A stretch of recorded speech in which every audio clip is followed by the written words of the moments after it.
আল্লাহ রাব্বুল আলামিন সূরা হাদীদের মধ্যে বলেছেন, বিসমিল্লাহির রহমানির রহিম, হুয়াল আউয়ালু ওয়াল আখিরু ওয়াজ যাহিরু ওয়াল বাতিন ওয়া হুয়া বিকুল্লি শাইইন আলিম। আল্লাহ বলেন, আল্লাহ পাকই প্রথম, আল্লাহই শেষ, আল্লাহই প্রকাশ্য এবং আল্লাহই গোপন, এবং তিনি প্রত্যেকটা বিষয় সম্পর্কে জ্ঞানী। আল্লাহ প্রথম কথার অর্থ হচ্ছে যখন কোনো কিছুই ছিল না তখন আল্লাহ রাব্বুল আলামিন ছিলেন। যখন কোনো কিছু ছিল না তখন কে ছিল? আল্লাহ সুবহানাহু ওয়া তাআলা ছিলেন। আবার যখন কোনো কিছুই থাকবে না আল্লাহ রাব্বুল আলামিন থাকবেন। কুল্লু মান আলাইহা ফান ওয়া ইয়াবকা ওয়াজহু রাব্বিকা যুল জালালি ওয়াল ইকরাম। আল্লাহ পাক একা ছিলেন। এরপরে আল্লাহ রাব্বুল আলামিন আরশ সৃষ্টি করেছেন এবং তার আরশটা ছিল পানির উপরে, কানা আরশুহু আলাল মা। এরপরে আল্লাহ পাক সৃষ্টি করেছেন কলম, এবং কলমকে বলেছেন উকতুব, কলম তুমি লিখো। আমাদের কলম নয়, আল্লাহর স্পেশাল কলম, কলম তুমি লিখো। কলম কথা বলেছিল, কলম বলেছিল মাযা আকতুব, হে আল্লাহ আমি কি লিখব? আল্লাহ পাক বলেছিলেন কিয়ামত পর্যন্ত যত কিছু হবে সবকিছু লিখে ফেলো। লাউহে মাহফুজের মধ্যে কলম প্রতিটা বিষয় লিখে ফেলেছে।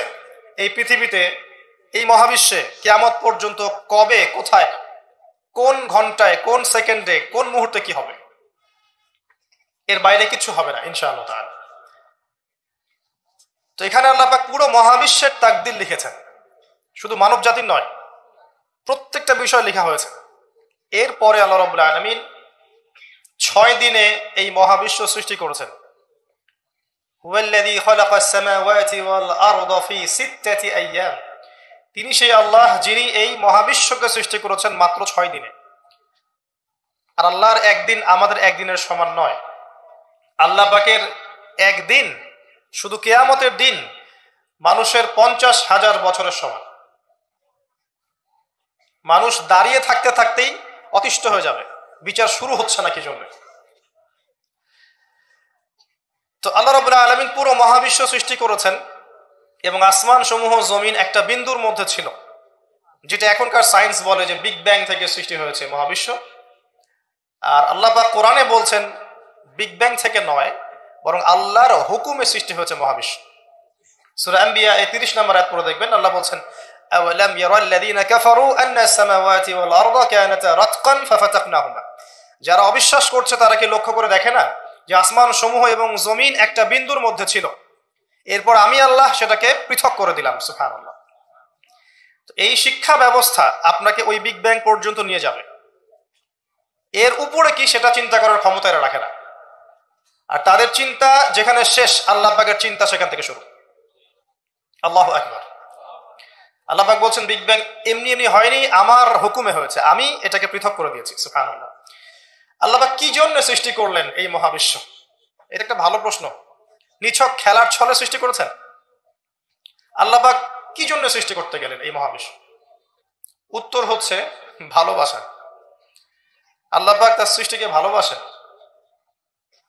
আল্লাহ রাব্বুল আলামিন তার মাখলুকদেরকে ভালোবাসেন এবং তিনি চেয়েছেন যেন আমরাও তাকে ভালোবাসি।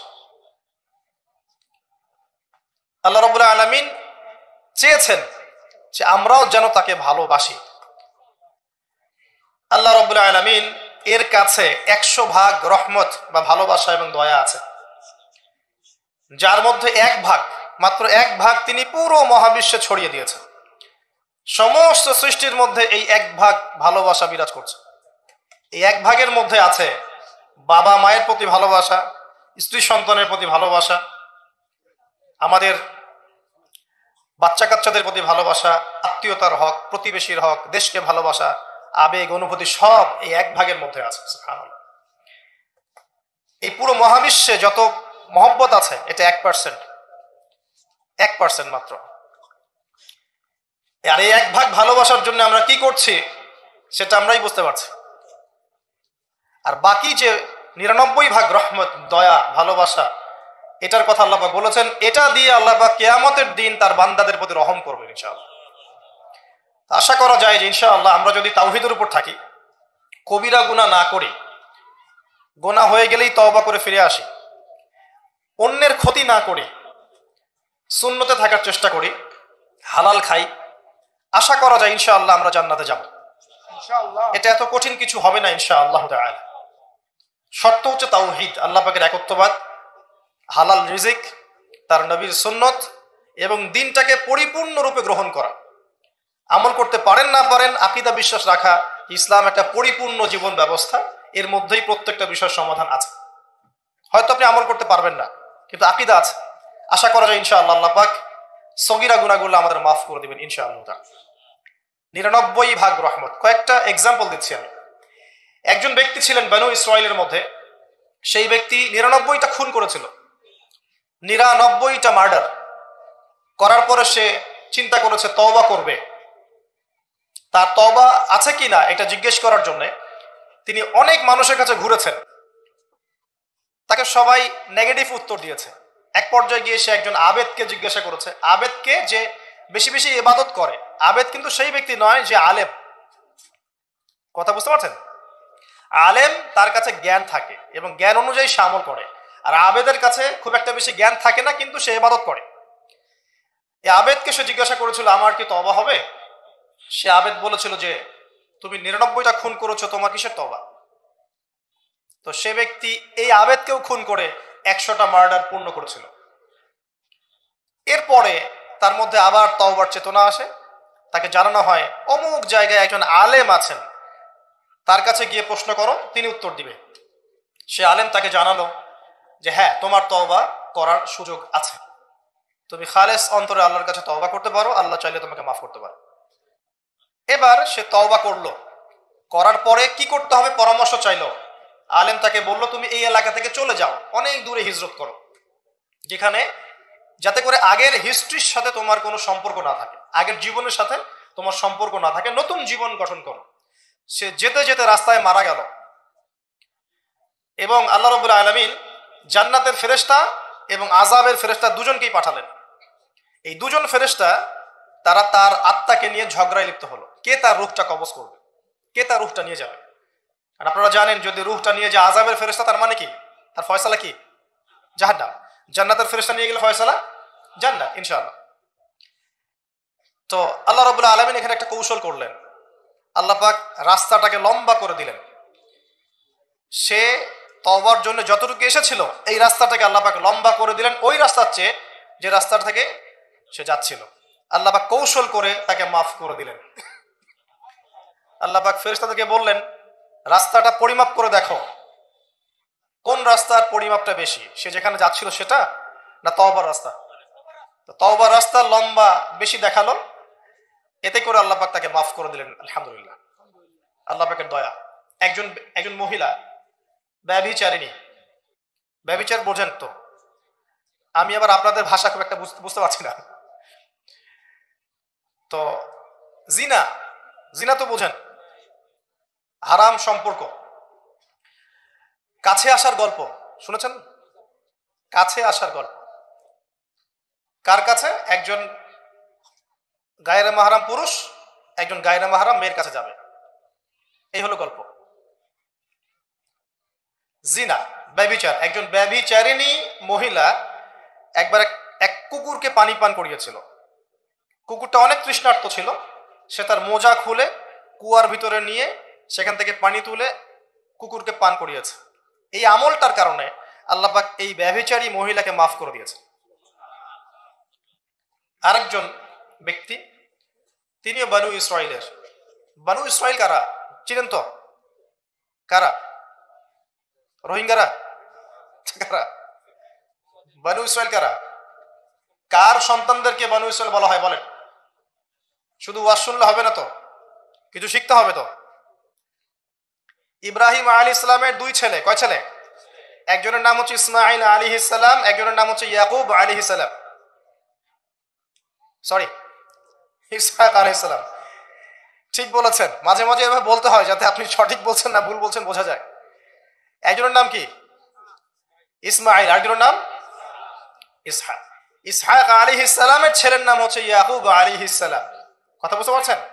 আর ইয়াকুব আলাইহিস সালামের বংশধরদেরকে বলা হয় বনু ইসরাইল। এবার মনে থাকবে ইনশাআল্লাহ। তো এই বনু ইসরাইলদের মধ্যেই বেশিরভাগ নবী এসেছেন। ইউসুফ, দাউদ, সুলাইমান, মুসা, ঈসা সব বনু ইসরাইলের মধ্যেই। শত শত নবী সব বনু ইসরাইলের মধ্যেই। আর ইসমাইল আলাইহিস সালামের বংশে এসেছেন সর্বশেষ একজন নবী, তার নাম মুহাম্মদুর রাসূলুল্লাহ সাল্লাল্লাহু আলাইহি ওয়াসাল্লাম। তো বনু ইসরাইলের আরেকজন ব্যক্তি, সে প্রচন্ড পাপ করেছিল সারা জীবনে। মৃত্যুর আগে সে তার সন্তানদেরকে বলেছে যে আমি যখন মারা যাব আমার দেহটাকে আগুনে পুড়িয়ে ফেলবে, পুড়িয়ে অর্ধেক ছাই সমুদ্রে ভাসিয়ে দিবে আর অর্ধেক ছাই বাতাসে উড়িয়ে দিবে। আমি যত পাপ করেছি আল্লাহ পাক যদি আমাকে ধরতে পারেন তাহলে আমার আর রক্ষা নাই। মানে তার ধারণা যে আল্লাহ তাকে ধরতে পারবে না, এটা ওর ধারণা। আকিদা, আকিদা কুফরি না? কুফরি বোঝেন না? যে বিশ্বাস করে যে আল্লাহ তাকে আবার পুনরুত্থিত করতে পারবেন না, এই আকিদা কি ইমানের আকিদা না কুফরি? আকিদা কুফরি। কুফরি আকিদা নিয়ে সে তার সন্তানদেরকে ওসিয়ত করছে। তার মৃত্যুর পর সন্তানরা তাই করলো। করার পরে আল্লাহ রাব্বুল আলামিন সাগরকে আদেশ করলেন ছাইগুলোকে জমা করে দাও, এবং বাতাসকে আদেশ করলেন ছাইগুলোকে জমা করে দাও। হাদিস কিন্তু সহিহ। প্রকৃতি আল্লাহর কথা শোনে না? প্রকৃতি আল্লাহর কথা শোনে না? এই বিশাল সাগর আপনাদের আল্লাহর আদেশেই আপনার পা ধুয়ে দিচ্ছে। আপনি সামনে গিয়ে দাঁড়ান, আল্লাহর হুকুমে এই বিশাল শক্তিশালী সাগর আপনার পা ধুয়ে দিবে না?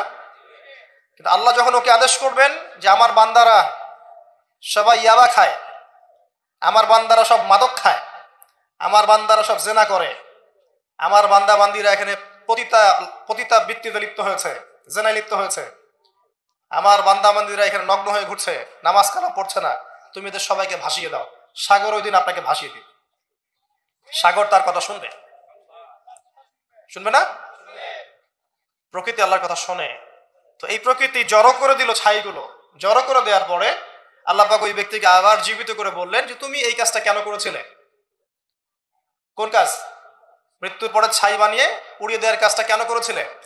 তখন সেই ব্যক্তি বলছে মিন খাশিয়াতিকা ইয়া রাব্বি, হে আল্লাহ আমি আপনার ভয়ে এই কাজটা করেছিলাম। আল্লাহ পাককে সে আরো একটা সেন্টেন্স বলেছে। আল্লাহ পাক ওটা হাদিসের মধ্যে নিয়ে এসেছেন। তিনি বলেছেন আমি আপনার ভয়ে করেছি কি করি নাই, হে আল্লাহ আপনি তো সেটা ভালো করেই জানেন। কথা বুঝতে পারছেন? তো আল্লাহ পাক বললেন ঠিক আছে আমি তোমাকে মাফ করে দিলাম। এখানে কিন্তু পাপ করার অ্যাক্সেস দেওয়া হচ্ছে না, আপনাকে পাপ করতে উৎসাহিত করা হচ্ছে না। আল্লাহ পাকের দয়া রহমত আমি বুঝাতে গিয়ে এই কয়েকটা হাদিস আপনাকে বললাম। 100 ভাগ দয়া আল্লাহর কাছে আছে, 1 ভাগ তিনি ছড়িয়ে দিয়েছেন আমাদের সবার মধ্যে। কত মহব্বত করি আমরা আমাদের সন্তানকে, তাই না? স্ত্রীদেরকে, আমাদের মাদেরকে, আমাদের বাবাদেরকে, আমাদের দেশকে, আমাদের সমাজকে, আত্মীয়দেরকে, প্রতিবেশীদেরকে মহব্বত করি না, ভালোবাসি না? এই ভালোবাসা 1 ভাগ ভালোবাসার অংশ, বাকি সমস্ত ভালোবাসা আল্লাহর কাছে। এবার আসেন, আল্লাহ পাক এই সমস্ত সৃষ্টির মধ্যে সবচেয়ে বেশি ভালোবাসেন মানুষকে। কাকে? কথাটার তো প্রমাণ লাগবে না? প্রমাণটা দিচ্ছি। এই মহাবিশ্ব সৃষ্টি করার পর আল্লাহ পাক অনেক মাখলুক সৃষ্টি করেছেন। কিছু কিছু নাম আল্লাহ পাক আমাদেরকে জানিয়েছেন। এমন অনেক মাখলুক আল্লাহর ছিল বা আছে, আমরা সেটা জানি না। আমরা জানি জিনদের কথা, তাই না? আমরা জানি ফেরেশতাদের কথা, তাই না? এই মহাবিশ্বে ফেরেশতারা আছে না? আমাদের এই পৃথিবীতে জিন জাতি আছে না? আছে। আর লক্ষ কোটি প্রজাতির মাখলুক তো আছেই। এই সমস্ত মাখলুকের মধ্যে আল্লাহ পাক মানুষকে সবচেয়ে বেশি ভালোবাসেন। কারণ আল্লাহ পাকের সবচেয়ে শ্রেষ্ঠ একটা সৃষ্টি আছে জান্নাত। কি নাম? জান্নাত। এর চেয়ে বড় কোনো নিয়ামত আছে? এই জান্নাত কাদের জন্য? মানুষের জন্য। যাকে আপনি সবচেয়ে বেশি ভালোবাসবেন তার জন্য স্পেশাল একটা গিফট দিতে মন চায় না? চায় না? মনে করেন আপনি আপনার মাকে ভালোবাসেন, মন চায় না মাকে একটা সুন্দর বোঠা কিনে দেই, মায়ের থাকার জন্য একটা সুন্দর বাসা করে দেই, মায়ের টয়লেট করতে অসুবিধা না হয় টয়লেট সুন্দর করে দেই, মন চায় না? মন চায়। তো আল্লাহ পাক মানুষকে এত ভালোবাসেন যে মানুষের জন্য আল্লাহ পাক জান্নাত সৃষ্টি করেছেন। মানুষ আল্লাহ পাক কিন্তু মহাবিশ্ব সৃষ্টি করার পরপরই সৃষ্টি করেন নাই। সূরা দাহার পরে দেখবেন আল্লাহ পাক বলেছেন 1 নম্বর আয়াতে, হাল আতা আলাল ইনসান হিনুম মিনাদ দাহর লাম ইয়াকুন শাইআম মাযকুরা। মানুষের উপর এমন একটা সময় চলে গেছে যখন মানুষ কোনো আলোচ্য বিষয় ছিল না। মানে মহাবিশ্বে মানুষকে সৃষ্টি করা হবে এরকম কোনো আলোচ্য বিষয় ছিল না। অনেক পরে আমরা সৃষ্টি হয়েছে। আর এখন পৃথিবীতে মানুষের আচরণ দেখলে মনে হয় যে মানুষই সব, তাই না? সব মানুষের জমি, বাড়ি গাড়ি, অট্টালিকা, টাকা পয়সা, সম্পত্তি, ক্ষমতা, এই বিশ্বের রাজনীতি, বিশ্বের অর্থনীতি, বিশ্বের সমরনীতি সব আমাদের, তাই মনে হয় না? এখন মানুষের ভাব দেখলে মনে হয় যে মানুষ পৃথিবী ধ্বংস হওয়ার পরে মঙ্গলে গিয়ে থাকবে, মঙ্গল ধ্বংস হওয়ার পরে শনিতে গিয়ে থাকবে, তারপর অন্য গ্রহে, তারপর অন্য গ্রহে। এখন মানুষ বলে যে শুক্র গ্রহ আমার, মানুষ বলেছে শুক্র গ্রহ আমার। কয়দিন আগে একটা দেশ দাবি করেছে শুক্র গ্রহটা আমাদের, আরেকটা দেশ তার বিপক্ষে দাবি করেছে না ওইটা আমাদের। তো মানুষের আচরণ এখন এমন। মানুষ যে পৃথিবীতে বাস করছে, এই পৃথিবী তো মানুষের না, তা মানুষের। মানুষ এসেছে এখানে কোত্থেকে? জান্নাত থেকে, আসে নাই? আমরা কি পৃথিবীর বাসিন্দা ছিলাম? আমরা জান্নাতে ছিলাম। আমাদের পিতামাতা কোথায় ছিলেন? জান্নাতে। আর আমাদের আত্মাগুলো কোথায় ছিল? রুহের জগতে। এই পৃথিবীতে তো আমি এসেছি অনেক পরে, আর এখন মনে হয় সব কিছুর মালিক আমি একাই। এটা ফেরাউনি আচরণ। কিরকম আচরণ? ফেরাউনি আচরণ। আনা রব্বুকুমুল আলা, আমি তোমাদের মহান রব। মানুষের ভাবসাব দেখলে এখন এরকম মনে হয়। আল্লাহর বিধানের 5 পয়সা পরোয়া করবে না। দেখাবো আপনাকে, কানের মধ্যে দিনে 5 বার আসছে হাইয়া আলা সালাহ, হাইয়া আলা সালাহ, নামাজ পড়বে না। একটু মূল্যায়ন করলো না আল্লাহ পাকের হুকুমের। জাকাত ফরজ হয়ে গেছে, 10 বছর 20 বছর হয়ে যাচ্ছে, জাকাত ফরজ হয়ে গেছে, জাকাত দেয় না। মানুষ পরোয়া করে আল্লাহর? আল্লাহ বলছেন জেনার ধারের কাছেও যেও না, ও বলবে না এটা কাছে আসার গল্প। মানুষ, আল্লাহ বলবেন সুদ খেও না, ইত্তাকুল্লাহ ওয়া যারু মা বাকিয়া মিনার রিবা, সুদের অবশিষ্ট অংশ সব ছেড়ে দাও। ওয়া ইল্লাম তাফআলু, যদি না ছাড়ো, ফাযানু বিহারবিন মিনাল্লাহি ওয়া রাসূলিহি, আল্লাহ এবং তার রাসূলের সাথে যুদ্ধের ঘোষণা শুনে রাখো। মানুষ বলবে সুদেই অগ্রগতি, সুদেই প্রগতি। এটাই চলছে। মানুষ বলবে যে আল্লাহ বলছেন ওয়ামান লাম ইয়াহকুম বিমা আনজালাল্লাহ ফাউলাইকা হুমুল কাফিরুন, আর এক আয়াতে আছে ফাসিকুন, আর এক আয়াতে আছে জালিমুন। মানুষ বলবে না আমি যেটা লস দিব সেটাই লস, এর বাইরে কিছু নাই। তা আমরা সত্যি আল্লাহকে পরোয়া করি? সত্যিকার অর্থে আদতে আমরা আল্লাহকে খুব একটা পরোয়া করছি না। আল্লাহকে পরোয়া করার অর্থ হচ্ছে আল্লাহর হুকুম আহকাম মেনে চলা। যদি আমি আল্লাহর হুকুম আহকাম গুলো মেনে চলি, তবেই প্রমাণ হবে হ্যাঁ আমি আল্লাহকে পরোয়া করছি। আসেন, মানুষকে আল্লাহ পাক সৃষ্টি করেছেন অনেক পরে।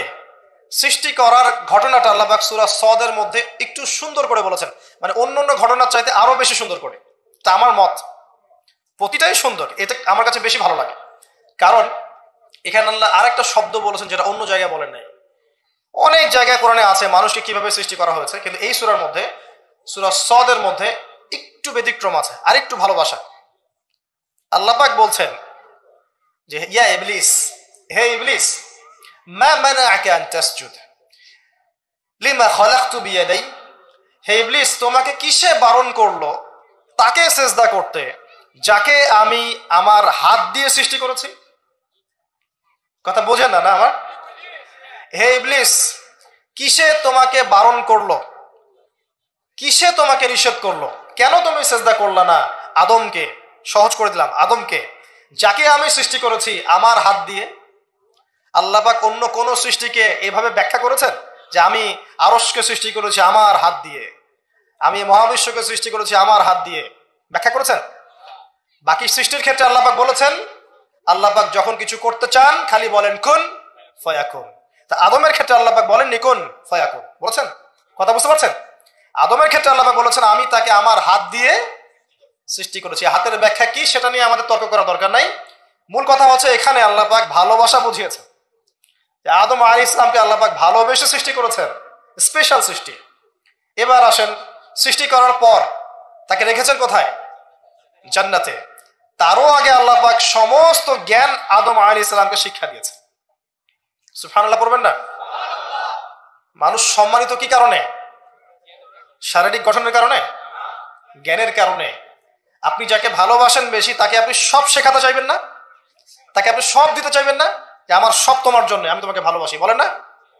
বলেন, কারে কারে বলছেন জীবনে? আলহামদুলিল্লাহ, আলহামদুলিল্লাহ, শুকরিয়া। এই কথাটা আল্লাহ পাক সূরা বাকারায় বলেছেন যে ওয়াল্লামা আদাম আল আসমাআ কুল্লাহা, আমি আদমকে সমস্ত বিষয়ের নাম শিক্ষা দিয়েছি। সুবহানাল্লাহ। এমন শিক্ষা দিয়েছেন যে শিক্ষা আল্লাহ পাক ফেরেশতাদেরকেও দেননি।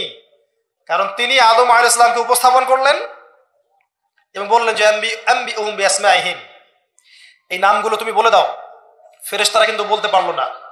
আদম আলাইহিস সালাম বললেন ফালাম্মা আনবাআহুম বিআসমাইহিম ক্বালা আলাম আকুল লাকুম ইন্নী আ'লামু গায়বাস সামাওয়াতি ওয়াল আরদ। আল্লাহ পাক প্রথমে ফেরেশতাদেরকে বললেন নামগুলো বলে দাও। ফেরেশতারা বলল লা ইলমা লানা ইল্লা মা আল্লামতানা, আপনি যতটুকু শিখিয়েছেন এর বাইরে আমরা জানি না। কিন্তু আদমকে বললেন আলাইহিস সালাম তুমি নামগুলো বলে দাও, তিনি সমস্ত নাম বলে দিলেন। সুবহানাল্লাহ। এবার আল্লাহ পাক বললেন আমি কি তোমাদেরকে বলি নাই যে আমি যা জানি তোমরা তা জানো না? কারণ ফেরেশতারা কি বলেছিল আগে, আতাজআলু ফিহা মান ইউফসিদু ফিহা ওয়া ইয়াসফিকু দিমা, আপনি কি এমন কোন সৃষ্টি পৃথিবীতে পাঠাতে চাচ্ছেন খলিফা করে যে পৃথিবীতে ফাসাদ সৃষ্টি করবে আর রক্তপাত ঘটাবে? ফেরেশতারা নেগেটিভ কথা বলেছিল। আল্লাহ পাক সেই ফেরেশতাদের সামনেই আদম আলাইহিস সালামকে সম্মানিত করলেন জ্ঞানের মাধ্যমে। কিসের মাধ্যমে? ফেরেশতারা যে কথাটা বলেছিলেন সেটা কিন্তু বাস্তব। পৃথিবীতে এখন কিন্তু মানুষ এই দুইটা কাজই করছে। বেশিরভাগ মানুষ কি করছে? হয় রক্তপাত ঘটাচ্ছে, না হলে ফিতনা ফাসাদ সৃষ্টি করছে। বুঝতে হলে আপনি দুই চোখ দিয়ে বিশ্বটাকে দেখেন। বিশ্বের প্রতিটা সেক্টর এখন ফাসাদ দিয়ে ভর্তি। প্রতিটা সেক্টর এমন একটা লেভেলে চলে আসছে ফাসাদ যে একটা নিউক্লিয়ার ওয়েপেন্স, একটা পারমাণবিক বোমা যদি ফাটে পৃথিবীতে, পৃথিবীর রূপরেখা চেঞ্জ হয়ে যাবে। আর এই বোমা নিশ্চয়ই জিন জাতি তৈরি করে নাই। কে তৈরি করছে? মানুষ। এর মধ্য দিয়ে কি মানবতার কল্যাণ হবে যদি একটাও ফাটে? কখনো 47-এর দিকে ফেটেছিল না দুইটা? কোথায় কোথায়? জাপান, হিরোশিমায়, আর কোথায়? বোমাগুলোর নাম বলতে পারবেন? হ্যাঁ, মাশাআল্লাহ মাশাআল্লাহ, লিটল বয় আর ফ্যাট ম্যান, যেটা শব্দের গতির চাইতেও বেশি গতিতে যেতে পারে। শব্দের হার্স কত আপনারা জানেন? সায়েন্সের ছাত্র আছেন এখানে? দেখবেন। যাই হোক, আমাদের মূল পয়েন্টটা হচ্ছে পৃথিবীতে মানুষ বিভিন্নভাবে ফাসাদ সৃষ্টি করছে এখন।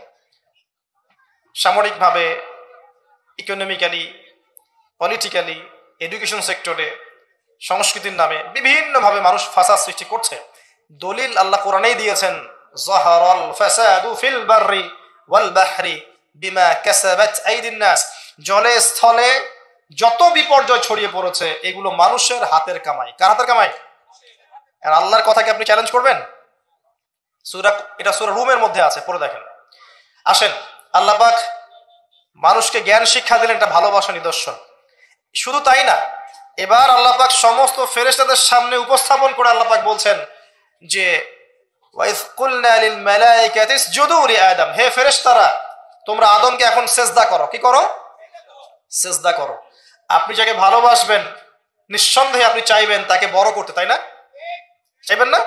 তার মান মর্যাদা বাড়ুক, তাকে আমি বড় করি, সবাই তাকে ভালো বলুক, আপনি চাইবেন।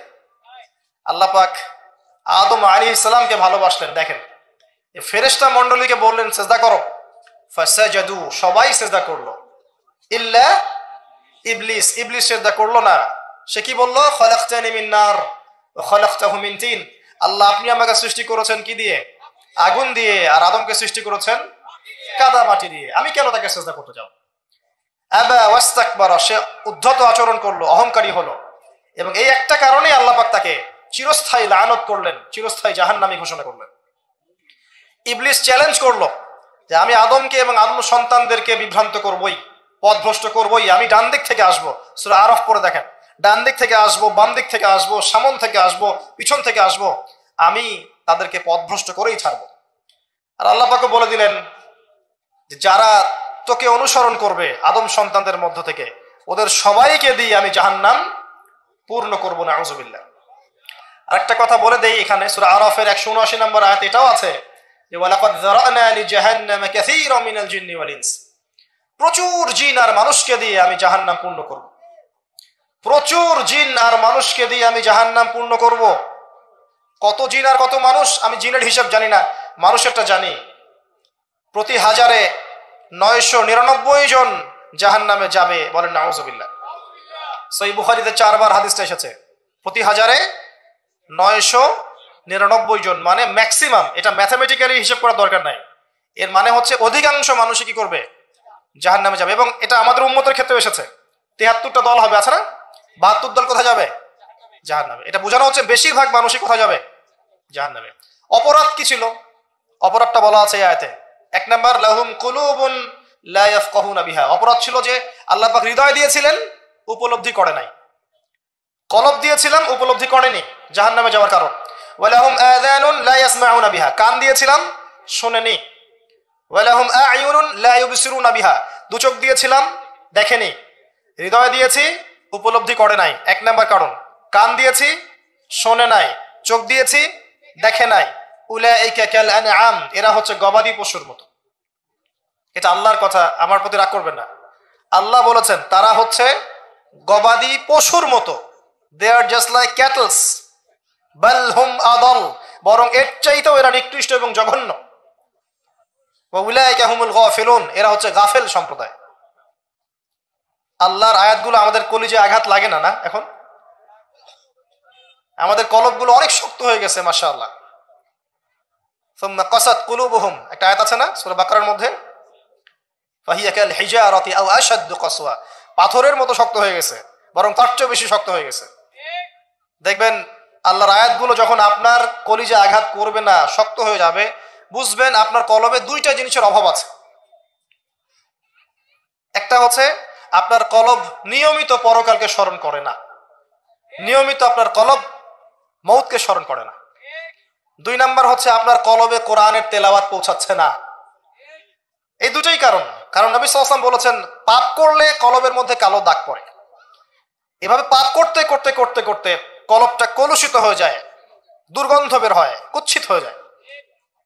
যদি মানুষ তওবা করে, কালিমা মুছে যায়। তওবা না করলে এটা বাড়তে থাকে। নবীজি বলছেন আমি কি তোমাদেরকে জানিয়ে দিব কোন কাজ তোমার কলবের মরিচা দূর করবে? সাহাবীরা বলেন অবশ্যই ইয়া রাসূলুল্লাহ। তিনি তখন এই দুইটা কাজ বলেছেন। এক নাম্বার, বেশি থেকে বেশি কোরআন তেলাওয়াত এবং মৌতের স্মরণ তোমার কলবকে পরিষ্কার করে দিবেন ইনশাআল্লাহ। এই দুটো কাজ আমরা করতে চাই না। এখনকার সভ্যতায় গিয়ে দেখবেন কবরস্থান সমাজের বাইরে থাকে। একটা সমাজ, এর বাইরে দেখবেন কবরস্থান, দূরে। আর ঢাকা হলে তো কথাই নাই। দেখবেন বনানীতে কবরস্থান, তার আশপাশে মানুষ ছুটছে আর ছুটছে জীবনে, দুনিয়ার জীবিকার তাগিদে। একবার ফিরে তাকানোরও সময় নাই যে ওটা কি, জায়গাটা কি, কোন জায়গা। তো একটা সময় ছিল নবী সাল্লাল্লাহু আলাইহি ওয়াসাল্লামের যুগ থেকে শুরু করে সাহাবায়ে কেরামের যুগে কবরস্থান ছিল মসজিদের পাশে। কোথায়? এলাকার মূল যে মসজিদ, এর পাশে। মানুষ 5 ওয়াক্ত নামাজে যেত, কবর দেখতো, পরকালকে স্মরণ করতো, জিয়ারত করতো, চলে আসতো। এখন দেখবেন মাসে একদিনও কেউ কবরস্থানে যায় না। তো মৌতের কথা স্মরণ হবে কিভাবে?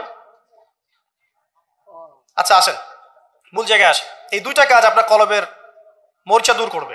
আমি এখানে ওই কারণগুলো বললাম সূরা আরাফের 179 নম্বর আয়াত থেকে, কোন কোন কারণে বেশিরভাগ মানুষ জাহান্নামে যাবে। আল্লাহ পাক আদম আলাইহিস সালামকে সৃষ্টি করার পরে যখন এভাবে ফেরেশতাদের সামনে উত্থাপন করলেন, ফেরেশতারা সিজদা করলো, ইবলিস করলো না। ইবলিস চ্যালেঞ্জ করলো। আল্লাহ পাক ঘোষণা করলেন যারা ইবলিসের পদাঙ্ক অনুসরণ করবে তাদেরকে দিয়ে আল্লাহ পাক জাহান্নাম পূর্ণ করবেন। বলেন নাউযুবিল্লাহ। আর ইবলিস সম্পর্কে আল্লাহ পাক আমাদেরকে সতর্ক করলেন এভাবে। আল্লাহ পাক বললেন ইয়া আইয়ুহাল্লাযীনা আমানু, হে মুমিনগণ, লা তাত্তাবিউ খুতুওয়াতিশ শাইতান, তোমরা শয়তানের পদাঙ্ক অনুসরণ করো না। ইন্নাহু লাকুম আদুউম মুবিন, নিশ্চয়ই সে তোমাদের স্পষ্ট শত্রু। আল্লাহ পাক জানিয়ে দিলেন। জানিয়ে দেওয়ার পরে আদম এবং হাওয়া আলাইহিস সালাম তাদেরকে রাখলেন জান্নাতে। কোথায়? যাকে আপনি ভালোবাসবেন তাকে সবচেয়ে শ্রেষ্ঠ গিফট দিতে যাবেন, প্রমাণ।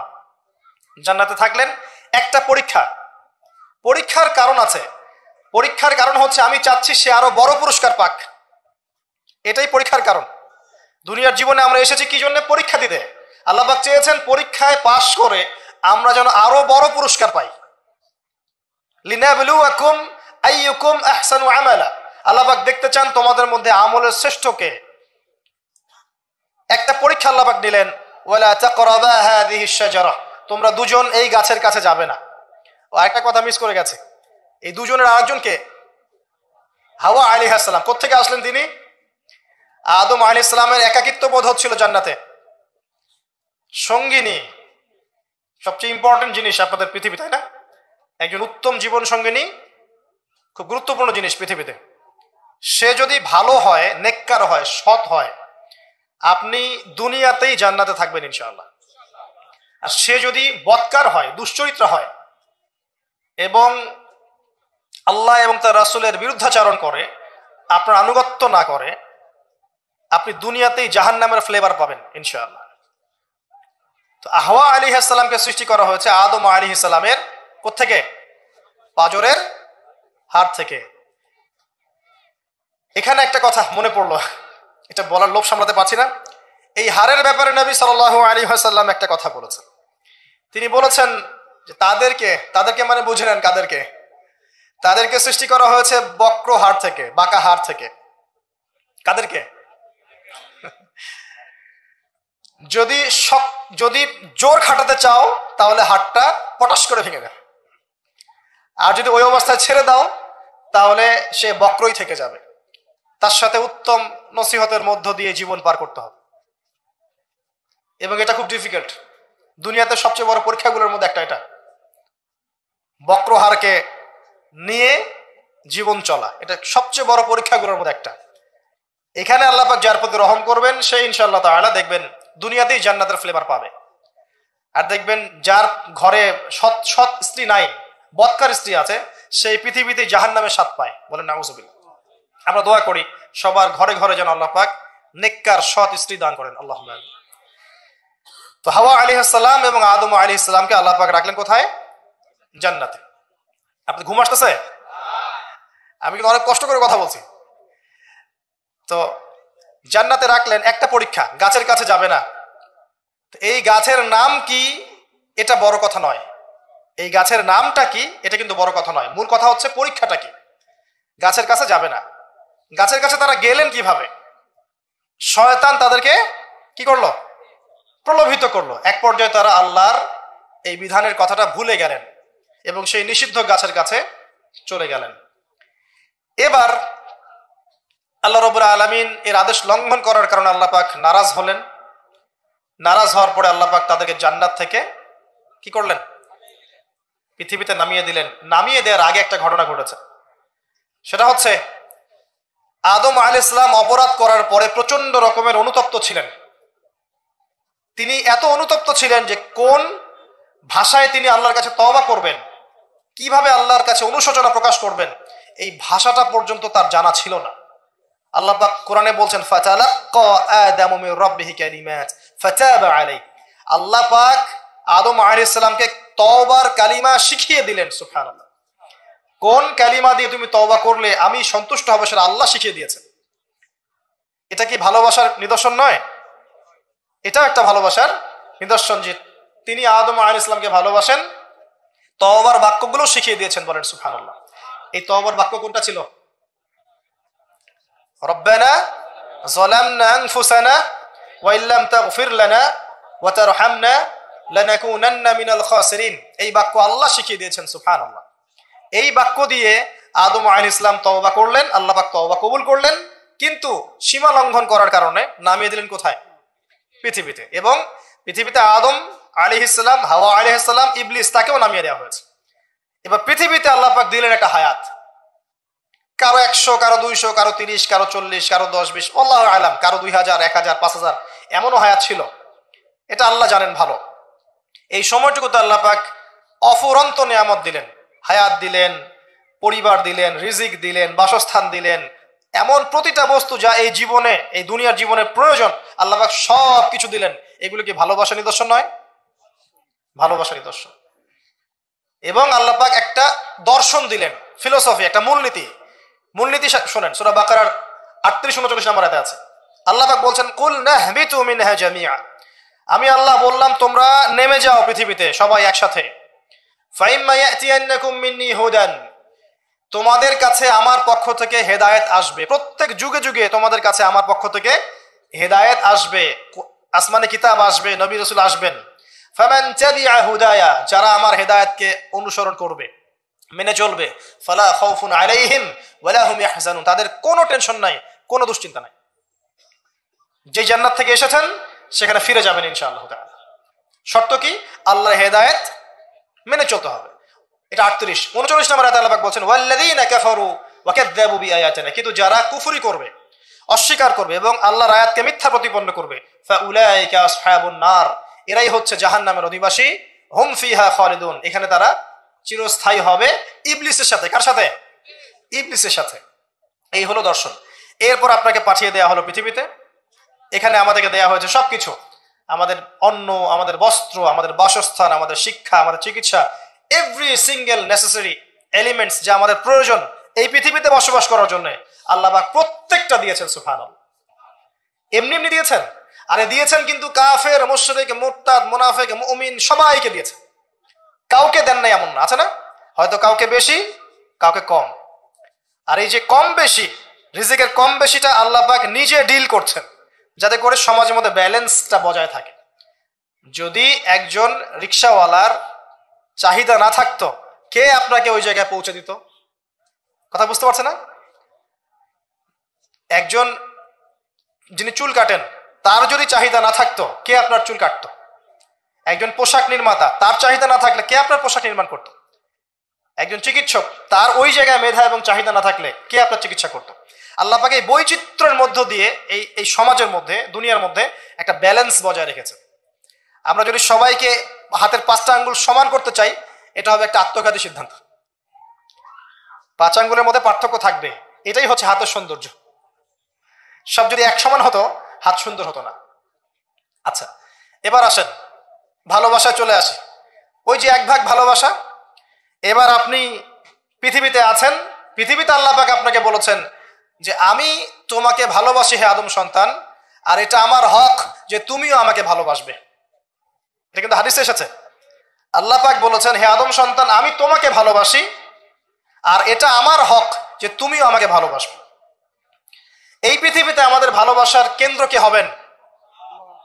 সমস্ত কিছু ভালোবাসার ঊর্ধ্বে কার স্থান হবে? আর আল্লাহ বলেছেন, যদি তোমরা আমাকে সত্যিকার অর্থেই ভালোবাসো, কুল ইন কুনতুম তুহিব্বুনাল্লাহ ফাত্তাবিউনি, যদি তোমরা সত্যিকার অর্থেই আল্লাহকে ভালোবাসো, আল্লাহর ভালোবাসা পেতে চাও, তাহলে একটা কাজ করো। কি করো? ফাত্তাবিউনি, কার অনুসরণ করো? মুহাম্মদুর রাসূলুল্লাহ সাল্লাল্লাহু আলাইহি ওয়াসাল্লাম। আপনি আর আমি আমাদের জীবনের প্রতিটা কাজ যদি মুহাম্মদ সাল্লাল্লাহু আলাইহি ওয়াসাল্লামের তরিকা মতো করি, আপনি প্রমাণ করে দিবেন, হে আল্লাহ, আমি তোমাকে ভালোবাসি, এবং আপনিও আল্লাহর ভালোবাসা পাবেন ইনশাআল্লাহ।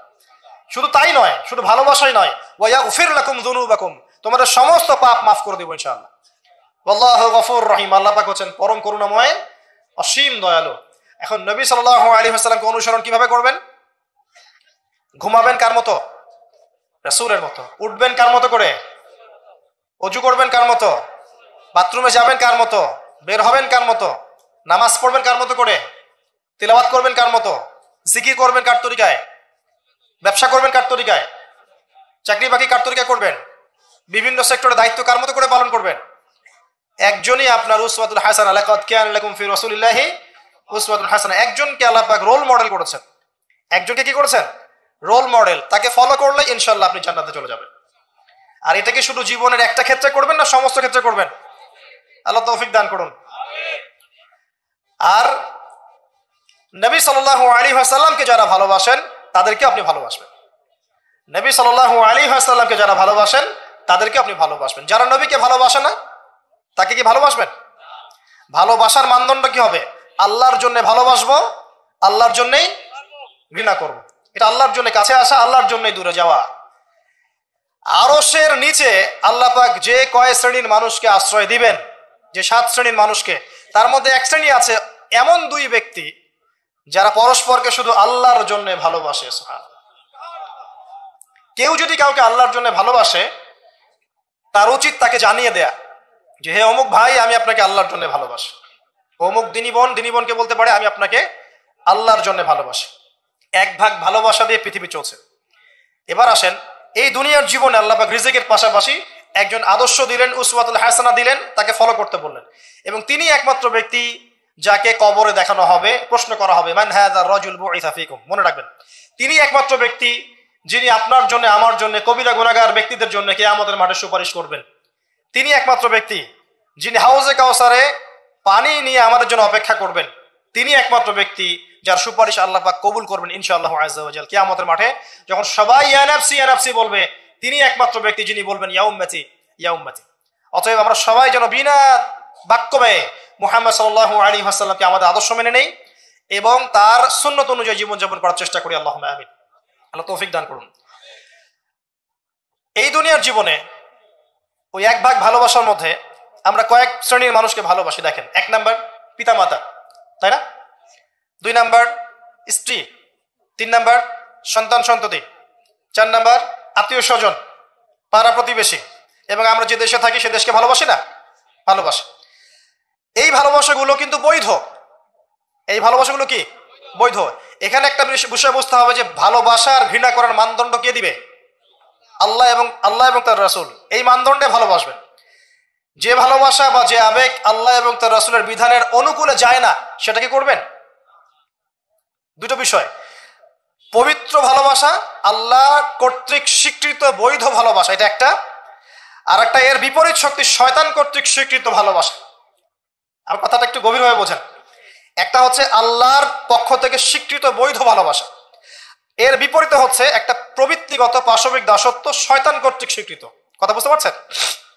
আল্লাহ কর্তৃক স্বীকৃতির মধ্যে আমরা পিতা মাতাকে ভালোবাসবো, বরং পিতা মাতাকে যে ভালোবাসবে না এবং তাদের খেদমত করে জান্নাত লাভ করতে পারবে না, এই সন্তানদেরকে নবী সাল্লাল্লাহু আলাইহি ওয়াসাল্লাম অভিশাপ দিয়েছেন। মায়ের সাথেই জান্নাত জড়িত আছে, পিতার সন্তুষ্টির সাথেই সন্তানের ফয়সালা জড়িত আছে। তো পিতা মাতাকে যে বৃদ্ধ অবস্থায় পেল, তাদের খেদমত করে জান্নাত লাভ করতে পারলো না, এদের জন্য ধ্বংস। নবী সাল্লাল্লাহু আলাইহি ওয়াসাল্লাম বলেছেন আমিন। আমরা এখন একটা সমস্যা দেখতে পারি, অনেক পিতা মাতা এসে অভিযোগ করে সন্তান খোঁজ খবর নেয় না, সন্তান ভালোবাসে না, সন্তান হক আদায় করে না। মনে রাখবেন, একজন পিতার একদিনের আত্মত্যাগ আর একজন মায়ের শুধু প্রসব বেদনা, এর হক সারা জীবন তাদের খেদমত করে আমরা শোধ করতে পারবো না। পিঠের চামড়া তুলে পাপোশ বানালেও মা বাবার ঋণ কখনো শোধ হবে না। হবে? কোন সন্তানরা এমন করছে? যেই সন্তানদেরকে পিতা মাতারা আল্লাহকে চেনায়নি, যেই সন্তানদেরকে পিতা মাতা রাসূলকে চেনায় নাই, কোরআনকে চেনায় নাই, হাদিসকে চেনায় নাই, এই বাচ্চারাই কিন্তু এই কাজগুলো করছে। অতএব এখানে পিতা মাতারও একটা দোষ আছে। সন্তান সন্ততিকে মানুষ করতে হতো আল্লাহ এবং তার রাসূলের আদর্শে মানুষ করতে হতো। যখন আমরা এই আদর্শে মানুষ না করে পশ্চিম আদর্শে মানুষ করেছি, আপনার সন্তান তো আপনার খোঁজ নিবে না, স্বাভাবিক। এখানে উভয় পক্ষেই সমস্যা আছে। আমরা রিকোয়েস্ট করবো পিতা মাতাদেরকে সন্তান সন্ততিদেরকে মানুষ করেন নবী সাল্লাল্লাহু আলাইহি ওয়াসাল্লামের সুন্নাহ মোতাবেক। এবং আমাদের যে জেনারেশন আমরা আছি, যারা যুবক আছি, আমাদের উচিত হবে এটা মনে রাখা যে আমরাও একদিন পিতামাতা হব। আজকে আমরা যা করছি আমাদের পিতামাতার সাথে, কালকে আমাদের সন্তানরাও কিন্তু আমাদের সাথে এটাই করবে, মনে রাখবেন। অতএব পিতামাতার হক আদায় করুন, আল্লাহ এবং তার রাসূলের পরেই আপনার পিতামাতার হক। ওয়া ক্বাদা রাব্বুকা আল্লা তা'বুদু ইল্লা ইয়্যাহু ওয়া বিল ওয়ালিদাইনি ইহসানা ইম্মা ইয়াবলুগান্না ইনদাকা আল-কিবরা আহাদুহুমা আও কিলাহুমা ফালা তাকুল লাহুমা উফফিন ওয়া লা তানহারহুমা وقل لهما قولا كريما واحفظ لهما جناح الذل من الرحمة وقل رب ارحمهما كما ربياني صغيرا। এই দোয়াটা আমরা সবাই বেশি বেশি করব, আল্লাহ পাক তৌফিক দান করুন। এই ভালোবাসা বৈধ নয় কি? এটা বৈধ ভালোবাসা নয়? এই ভালোবাসলে আপনি নেকি পাবেন, আল্লাহ সন্তুষ্টি পাবেন ইনশাআল্লাহ। এবার আসেন সন্তানদেরকে ভালোবাসা, এটা বৈধ নয়? সন্তানদেরকে যদি এই উদ্দেশ্যে ভালোবাসি যে এই সন্তানরা বড় হয়ে আল্লাহর পথের দায়ী হবে, আলেম হবে, দ্বীনের খেদমত করবে, মানুষের কল্যাণ করবে, সুনাগরিক হবে, ভালো মানুষ হবে, এই সন্তান আমার জন্য সদকায়ে জারিয়ার মাধ্যম হবে না? হবে ইনশাআল্লাহ। এই সন্তানকে মানুষ করতে গিয়ে ভালোবাসা বৈধ, এর জন্য আপনি নেকি পাবেন ইনশাআল্লাহ। বোনকে ভালোবাসেন না? বোনের ইজ্জত সম্মানের জন্য জীবন দিতে প্রস্তুত হন না? এটা ভালোবাসা বৈধ নয় কি? বৈধ। মেয়েকে ভালোবাসেন না? মেয়ের ভালোবাসার জন্য মেয়ে একটা কিছু চেয়েছে, আপনার সামর্থ্য না থাকলেও বেতনের টাকা জমিয়ে হলেও তাকে দেন না? এটা ভালোবাসা বৈধ নয়? নবী সাল্লাল্লাহু আলাইহি ওয়াসাল্লাম তার মেয়ে ফাতিমা রাদিয়াল্লাহু আনহাকে ভালোবাসতেন না? কলিজার টুকরা ছিলেন না? তিনি তার স্ত্রীদেরকে ভালোবাসতেন না? স্ত্রীর সাথে স্ত্রীর কোলে মাথা রেখে কোরআন তেলাওয়াত করতেন যখন স্ত্রী হায়েজ অবস্থায় আছে। স্ত্রীর সাথে দৌড় প্রতিযোগিতা করেছেন, স্ত্রীর সাথে চাঁদ দেখেছেন, যেখানে স্ত্রী কামড় দিয়েছে ওই গোষ্ঠের টুকরা সেখানে তিনি কামড় দিয়েছেন। নবী করিম সাল্লাল্লাহু আলাইহি ওয়াসাল্লাম স্ত্রীদেরকে ভালোবাসেন নাই? এটাও সুন্নাহ, এটার জন্য নেকি পাবেন। সন্তানদেরকে ভালোবাসলে নেকি পাবেন। কোরআনে এবং হাদিসে অনেক দলিল আছে, কিন্তু ওই যে নূহ আলাইহিস সালামের কথা মনে আছে? তার সন্তান যে কাফের অবস্থায় ডুবে মরলো, মনে আছে? তারপরেও আল্লাহর কাছে দোয়া করছেন, আল্লাহ আমার পরিবারটাকে মাফ করে দাও। আল্লাহ পাক ধমক দিয়ে বলছেন লাইসা মিন আহলিক, সে তোমার পরিবারের কেউ না। আম কুনতুম শুহাদা ইয হাদারা ইয়াকুব আল মাউত, ইয়াকুব আলাইহিস সালামের কথা মনে আছে? যখন তিনি মারা যাচ্ছেন তিনি বলছেন সন্তানদেরকে ডেকে, মা তা'বুদুনা মিন বা'দি, আমার পরে কার ইবাদত করবে তোমরা? সন্তানকে ভালোবাসার নিদর্শন হয় এগুলা। লোকমান হাকিম তার সন্তানকে বোঝাচ্ছেন, ইয়া বুনাই লা তুশরিক বিল্লাহ, শিরিক করো না, শিরিক সবচেয়ে বড় জুলুম, নামাজ কায়েম করো, সৎ কাজের আদেশ করো, অসৎ কাজে নিষেধ করো। সন্তানকে ভালোবাসা হয়। ইউসুফ আলাইহিস সালামের পিতা সন্তানকে ভালোবাসতেন না? আমরা তো সূরা ইউসুফকে মনে করি ইউসুফ জুলাইখার গল্প, তাই না? এটা ইউসুফ আর জুলাইখার প্রেম কাহিনী নয়। সূরা ইউসুফ তার পিতার সাথে তার ছেলের প্রেম কাহিনী। ভালো করে সূরা ইউসুফ বোঝেন। সূরা ইউসুফ পিতার সাথে সন্তানের মহব্বতের কাহিনী। ভালো করে পড়তে শেখেন না, বুঝতে শেখেন। যখন তিনি কাঁদতে কাঁদতে অন্ধ হয়ে গেছেন ছেলের জন্য, ইয়াকুব আলাইহিস সালাম কাঁদতে কাঁদতে ছেলের জন্য অন্ধ হয়ে গেছেন, প্রায় চোখ নষ্ট হয়ে গেছে, ইউসুফ আলাইহিস সালাম তার একটা রুমাল বা কাপড়ের টুকরা পাঠালেন হাদিয়া। মনে আছে? মনে আছে? আসছে কাপড়, আর তার বাবা যোজন যোজন দূর থেকে বলছেন যে আমি ইউসুফের গন্ধ পাচ্ছি এখান থেকে। কি ভালোবাসা না?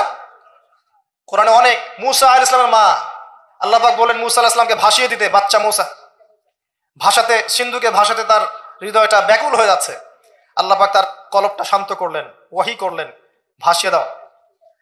ওই বাচ্চাকে তুলে নিল ফেরাউনের স্ত্রী, সেখানে লালিত পালিত হতে থাকলো সন্তান। মুসা আলাইহিস সালামের বোন পিছু পিছু ধাওয়া করলো, তারপরে বলল আমি কি এমন কারো খবর দিব যে এই বাচ্চাকে দুধ পান করাবে? পরে এই বাচ্চাকে তার মায়ের কাছে আল্লাহ পাক ফিরিয়ে দিলেন, দেখছেন? এবং যখন একটা কি জানি, ওয়ারাজআনাকা ইলা উম্মিক কাই তাকাররা আইনুহা ওয়ালা তাহজান, এটা আমি মুসা তোমাকে ফিরিয়ে দিয়েছিলাম তোমার মায়ের কাছে, যাতে তোমার মা তোমাকে পেয়ে তার চক্ষু শীতল করতে পারে। ভালোবাসা না? কোরআন হাদিস ঘাটতে থাকেন, দেখেন বৈধ ভালোবাসার কত নিদর্শন আছে, এবং এগুলো বৈধ, এগুলোতে আপনি নেকি পাবেন। বাবার প্রতি ভালোবাসা, সন্তানের প্রতি ভালোবাসা, আপনার স্ত্রী সন্তানের প্রতি ভালোবাসা, আপনার স্ত্রীর প্রতি, আপনার প্রতিবেশীর প্রতি, আত্মীয়তার হক রক্ষা করলে, আপনি দেশের খেদমত করলে, জাতিকে ভালোবাসলে আপনি নেকি পাবেন, কল্যাণে কাজ করলে নেকি পাবেন ইনশাআল্লাহ। এবার এর বিপরীতে শয়তান, শোনেন এই জায়গাটা একটু ভালো করে বোঝেন, লাস্ট অংশ। শয়তান চেয়েছে কি, যাতে করে আদম সন্তানদেরকে জাহান্নামে নিয়ে যেতে পারে। এই জন্য পবিত্র ডিভাইন বৈধ ভালোবাসার বিপরীতে সে কিছু প্রবৃত্তিগত চাওয়া দিয়েছে আপনাকে, প্রবৃত্তিগত আবেগ, কিছু অনুভূতি, কিছু পাশবিক দাসত্ব দিয়েছে। যদি আপনি এই অবৈধ পথে পা বাড়ান, তাহলে এই ভালোবাসাগুলোর বিনিময়ে কোনো নেকি তো হবেই না, বরং আপনার জাহান্নামের ফয়সালা হয়ে যাবে। শয়তান দুরকম, মানুষ শয়তান, জিন শয়তান। এর পাশাপাশি আছে শেষ জামানার সবচেয়ে বড় ফিতনা মসিহুদ দাজ্জাল এবং তার অনুসারীরা। সবকিছু মিলে তারা আপনার সামনে কয়েকটা টোপ দিয়ে দিয়েছে। এক নাম্বার, আপনাকে দিয়েছে দুনিয়ার প্রতি ভালোবাসা। এক নাম্বার, দুনিয়ার প্রতি ভালোবাসা। যে দুনিয়াকে ভালোবাসবে সে হালাক হয়ে যাবে। যার কলবের মধ্যে দুনিয়ার প্রতি আসক্তি আর ভালোবাসা আছে, সে কখনো 100% মন দিয়ে আল্লাহর ইবাদত করতে পারবে না। এক নাম্বার, বেঁচে থাকতে হবে কি থেকে? দুনিয়ার প্রতি আসক্তি, ভালোবাসা থেকে। এটা এক নাম্বার। দুই নাম্বার, অর্থ সম্পদ এগুলোর প্রতি ভালোবাসা, মোহ। আলহাকুমুত তাকাসুর হাত্তা যুরতুমুল মাকাবির কাল্লা সাউফা তা'লামুন সুম্মা কাল্লা সাউফা তা'লামুন। সূরাটা তো আমার চেয়ে আপনারা ভালো জানেন। শেষে কি আছে? সুম্মা লা তুসআলুন্না ইয়াওমাইযিন আনিন নাঈম। যে টাকা পয়সার প্রতি ভালোবাসা শয়তান ঢুকিয়েছে। আরো ঢুকিয়েছে শয়তান মাদকের প্রতি ভালোবাসা, মাদকের প্রতি আসক্তি, ভালো লাগে মাদক খেতে, একটা ভালোবাসা কাজ করে।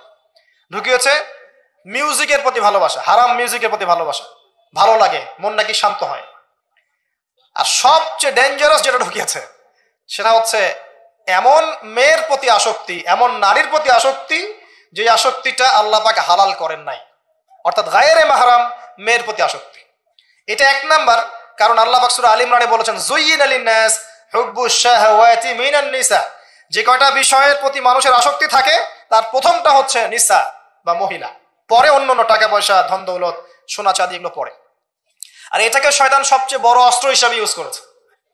মনে করে দেখেন, যত বড় বড় সম্প্রদায় ছিল এদের প্রধান প্রধান ফিতনাগুলো ছিল নারী কেন্দ্রিক। এমনকি নবীজি বলেছেন বনু ইসরাইলের মধ্যে প্রথম ফিতনা হয়েছে কি কেন্দ্রিক? নারী কেন্দ্রিক। আর আমি আমার উম্মতের মধ্যে নারীর চেয়ে বড় কোনো ভয়ঙ্কর ফিতনা ছেড়ে যাচ্ছি না। শয়তান এই কয়েকটা ফিতনা, আপনার দুনিয়ার আসক্তি, টাকা পয়সা, ভোগ বিলাস, বাড়ি গাড়ি, ব্যাংক ব্যালেন্স, স্ট্যাটাস, ক্ষমতার ভালোবাসা, আপনার মাদকের ভালোবাসা, গান বাজনার প্রতি ভালোবাসা, অশ্লীলতা, বেহায়াপনা, জেনা আর হারাম রিলেশনশিপ, এগুলোর প্রতি শয়তান আসক্তি সৃষ্টি করেছে। এটা হচ্ছে ভালোবাসা নয়, এটা হচ্ছে পাশবিক প্রবৃত্তিগত একটা দাসত্ব। আমার কথা কি বোঝা যায়? ল্যাঙ্গুয়েজ একটু ডিফিকাল্ট মনে হয়। এটা কিন্তু বৈধ ভালোবাসা নয়, যে ভালোবাসলে আপনি নেকি পাচ্ছেন।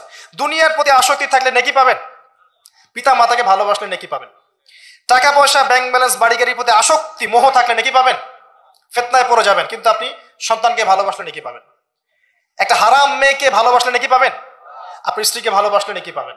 স্ত্রীর মুখে ভাত তুলে দিলে নেকি পাবেন, স্ত্রীর মুখে খাবার তুলে দিলে নেকি পাবেন, তার দিকে তাকালে আপনি নেকি পাবেন, তাকে আদর করলে নেকি পাবেন, তার সাথে অন্তরঙ্গ সময় কাটালে আপনি নেকি পাবেন। আপনি মাদক, এই যে গান বাজনা, পর্নোগ্রাফি, মানে ক্ষমতার দাপট, এই বিষয়গুলোকে ভালোবাসলে নেকি পাবেন, নাকি মায়ের সেবা করলে নেকি পাবেন? বৈধ ভালোবাসা, অবৈধ আসক্তি। এখন এই অবৈধ আসক্তিগুলোর মধ্যে একটা হচ্ছে হারাম মেয়েদের প্রতি ভালোবাসা, যেটা এখন এই মুসলিম সমাজের মহামারী বলা যায়। অন্য পয়েন্টসগুলো আজকে আমি বলার সময় পাচ্ছি না, এগুলো নিয়ে অনেকদিন বলেওছি, ইনশাল্লাহ আগামীতে বলবো। দুনিয়া, মাদক, অন্যান্য বিষয়গুলো পরে টাচ করবো ইনশাল্লাহ। আজকে যে বিষয়টা নিয়ে কথা বলার বেশি দরকার, যেহেতু আগামীতে একটা সময় আসছে যখন এই বিষয়টাকে নিয়ে মানুষ বেশি পাপে লিপ্ত হবে, এই জন্য বলছি। এটা হচ্ছে হারাম ভালোবাসা, আল্লাহ পাক বৈধ করেননি। এমনকি কথা বলার সময় আল্লাহ পাক বলেছেন একজন গায়রে মাহরাম মেয়ে যেন পর্দার আড়াল থেকে কথা বলে, কিছু চাইতে হলে যেন পর্দার আড়াল থেকে চায় এবং গলার ভয়েসটা যেন কর্কশ হয়। আল্লাহ লিমিটেশন গুলো দেখেন আর বাস্তবতা দেখেন। আল্লাহ পাকের লিমিটেশন হচ্ছে এরকম যে একজন মেয়ে যে আমার স্ত্রী নয়, তার সাথে আপনি ফোনে কথা বলতে পারবেন না, প্রেম আলাপ করতে পারবেন না, আপনি তার দিকে কামনার দৃষ্টিতে তাকাতে পারবেন না, আপনি তাকে স্পর্শ করতে পারবেন না, তার সাথে নির্জনে কোথাও সময় কাটাতে পারবেন না। আল্লাহর বাইন্ডিংস গুলো দেখেন। একজন নারীর সাথে ফোনে কথা বললেই কিন্তু সেক্সুয়াল সম্পর্ক হয় না, হয়। একজন গায়রে মাহরাম মেয়ের সাথে যদি আপনি বসে কফি খান তাহলে কিন্তু যৌন সম্পর্ক স্থাপিত হয়নি, এখনো হয়। তারপরেও আল্লাহ রাব্বুল আলামিন বলছেন ওয়ালা তাকরাবু জিনা, এটার নাম আল্লাহ দিয়েছেন জিনা, আর বলছেন করো না এমনটা নয়, বরং ধার কাছেও যেও না। মানে একটা সীমা রেখা দেয়া আছে, একটা মাঠ, এর চারপাশে একটা বাউন্ডারি দেয়া আছে, বাউন্ডারি পর্যন্ত। আল্লাহ বলছেন মাঠে ঢুকো না, এমনটা বলছে না। আল্লাহ বলছেন মাঠের বাউন্ডারির কাছেও যেও না। কথা বুঝতে পারছেন? ফল খেও না, না ওয়ালা তাকরাবা হাদিহি শাজারা, এই গাছটার কাছেও যেও না। মিলাতে পারছি আমি, বুঝতে পারছি? আদম এবং হাওয়া আলাইহিস সালাম এই গাছের ফল খেও না এমন কথা ছিল না, কথা ছিল এই গাছের কাছেও যেও না। একই কথা আল্লাহ বলছেন জেনা করো না নয়, ওয়ালা তাকরাবু জিনা, জেনার কাছেও যেও না। এখন এটা হচ্ছে আল্লাহর নিষেধাজ্ঞার একটা বাইন্ডিংস, লস, একটা পিলার, একটা বাউন্ডারি। আর আপনি বাস্তবতা দেখবেন ভিন্ন, যে গায়রে মাহরাম ছেলে মেয়ে এরা অ্যাডাল্ট, এদের যৌন চাহিদা আছে, সেক্সুয়াল চাহিদা আছে, একে অপরের সাথে কোনো মাহরামের সম্পর্ক নাই। এরা পড়াশোনার নামেই হোক, চাকরি বাকরির নামেই হোক, ভ্যালেন্টাইন্সের নামেই হোক, যে কোনো নামেই হোক, এরা একে অপরের সাথে মিলেমিশে একাকার। এরা কথা বলছে, কথা বলার পরে আরো কাছে যাচ্ছে, ভালোবাসার প্রণয় বিনিময় করছে, এক পর্যায়ে কফি খাচ্ছে, ডেটিংয়ে যাচ্ছে, ঘুরছে ফিরছে, এই করতে করতে করতে এক পর্যায়ে তারা হারাম জেনায় লিপ্ত হয়ে গেল, বিছানায় চলে গেল। এই সম্পর্কের পর দেখা যায় সম্পর্ক ব্রেকআপ, শেষ। এবং এই ঘটনাগুলোর নাম দিচ্ছি আমরা কাছে আসার গল্প। কার কাছে? যার কাছে আল্লাহ যেতেও নিষেধ করেছেন, বলে তাকরাবু জিনা। আর আমরা বলছি না, কাছে আসারই গল্প।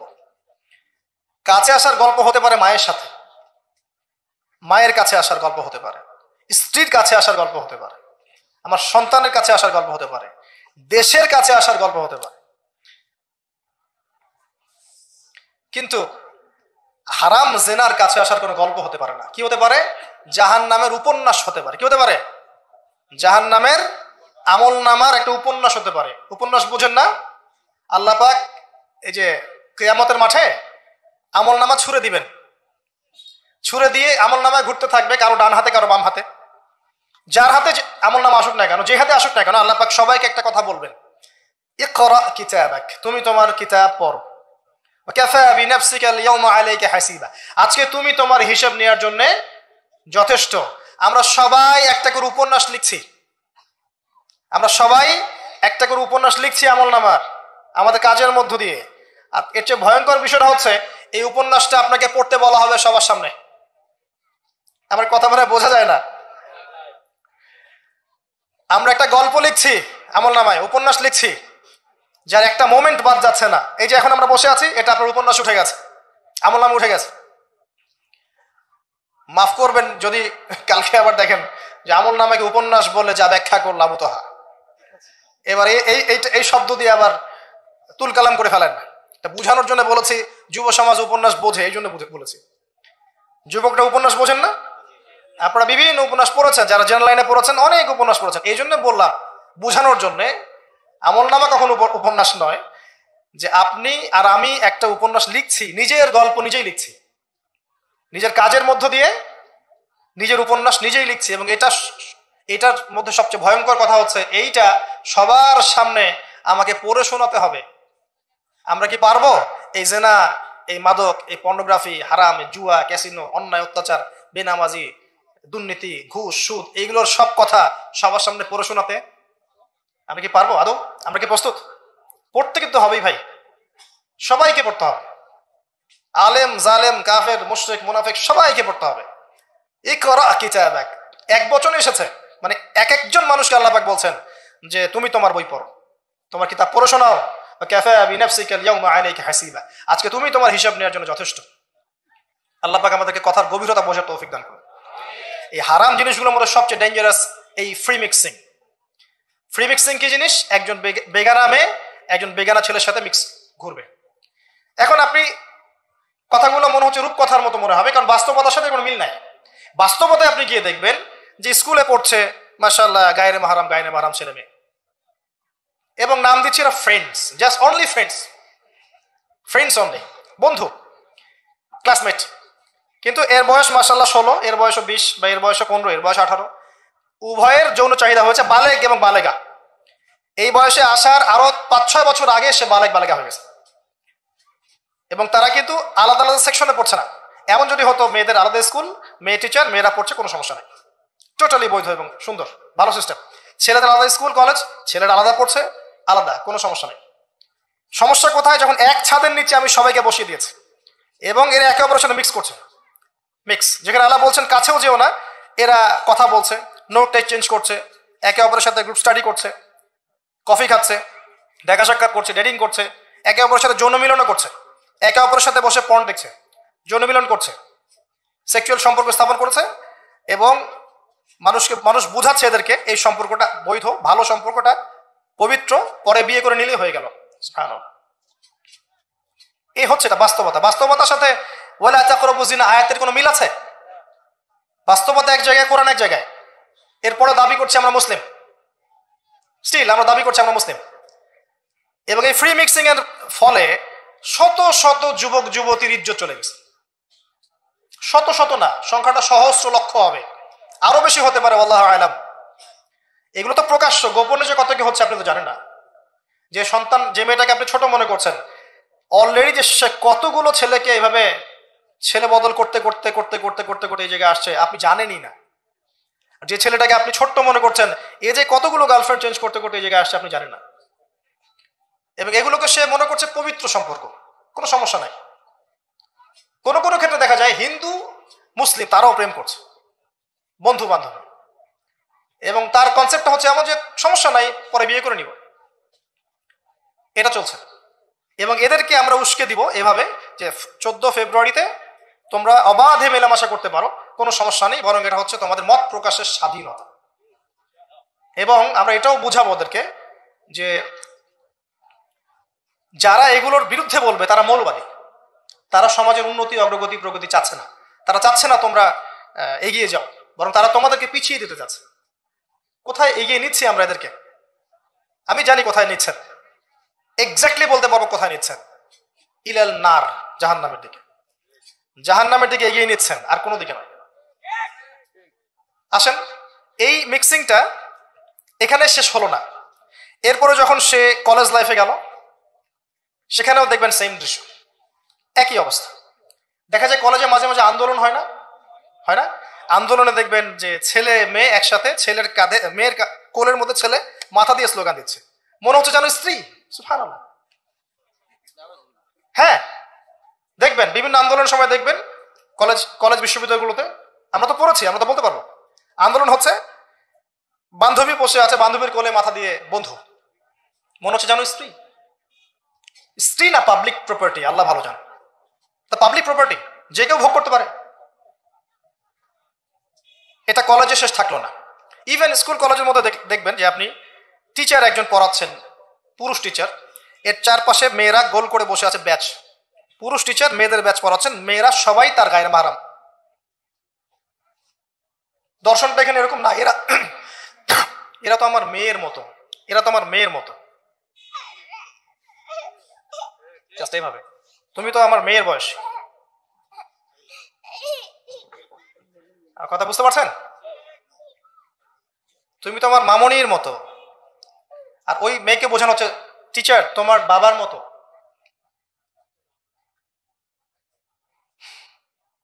একটা পুরুষ টিচার, চারপাশে মহিলা, মেয়েরা বসে আছে, সবাই অ্যাডাল্ট, সবার সাথে তার বিয়ে জায়েজ, সবার সাথে তার বিয়ে শরীয়ত সম্মতভাবে জায়েজ।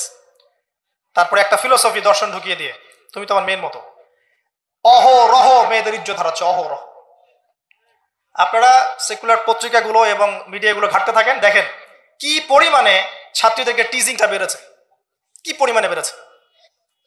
এমন অনেক ছাত্রী আছে, আমি বিভিন্ন রাষ্ট্রের নিউজ দেখি যে টিচাররা, একটা স্কুলের টিচাররা মিলে প্রাইমারি স্কুল থেকে শুরু করে হাই স্কুল পর্যন্ত অসংখ্য ছাত্রীকে রেপ করেছে, ভিডিও ধারণ করেছে, এখানে মহিলা টিচাররা ইনভলভ ছিলেন, এমন নিউজ এসেছে।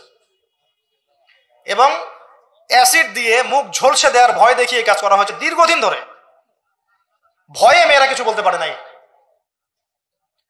আবার সেদিন একটা রেপিস্টের ক্রাইম দেখলাম, র্যাব ধরেছে, র্যাবের অফিসার যিনি ব্রিফ করছেন তিনিও অবাক, যে আমরা অবাক হয়ে গেছি এর ঘটনা দেখে।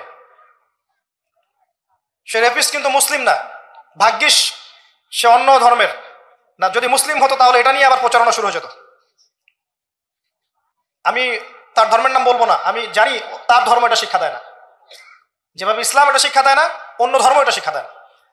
সে কি করেছে, রেপ করার পরে মেয়ে যেন গর্ভবতী না হয়, সে সেভাবে তার শারীরিক একটা মানে মেডিকেল ট্রিটমেন্ট করিয়েছে।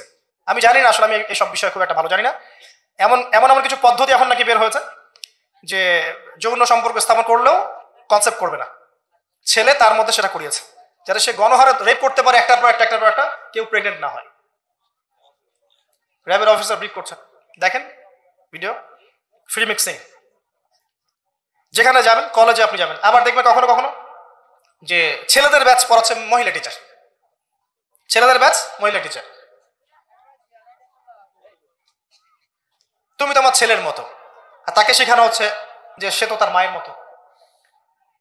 আবার আমাদের ঢাকা শহর অত্যাধুনিক যে প্রতিষ্ঠানগুলো আছে, সেখানে গিয়ে দেখবেন যে ফর্মাল ড্রেসে মিস ক্লাস নিচ্ছে, formal dress, shirt pant tie. আর বিভিন্ন জায়গায় গিয়ে দেখবেন মহিলারা এভাবে শার্ট প্যান্ট গেঞ্জি জিন্স পরে ঘুরে বেড়াচ্ছে, শপিং মলসে, এয়ারপোর্টে, ওইখানে এইখানে সব জায়গায় চারপাশে। এটা তো ফ্রি মিক্সিং এর সাথে আরেকটা পাপ হলো কি, নবী সাল্লাল্লাহু আলাইহি ওয়াসাল্লাম বলেছিলেন যে সে জামানে এক শ্রেণীর মেয়ে বের হবে যারা কাপড় পরেও নগ্ন থাকবে। এরা সেই ক্যাটাগরি যাদের ব্যাপারে আল্লাহ রাসূল বলেছেন তারা জান্নাতে যাবেও না, জান্নাতের গন্ধ পাবে না। শুধু ফ্রি মিক্সিংটাই সমস্যা না, এবং এটা শুধু স্কুল এবং কলেজে সীমাবদ্ধ নেই, চাকরির ক্ষেত্রেও দেখবেন সেই অফিসের বসের হাতে অনেক মেয়ে নির্যাতিত হয়েছে,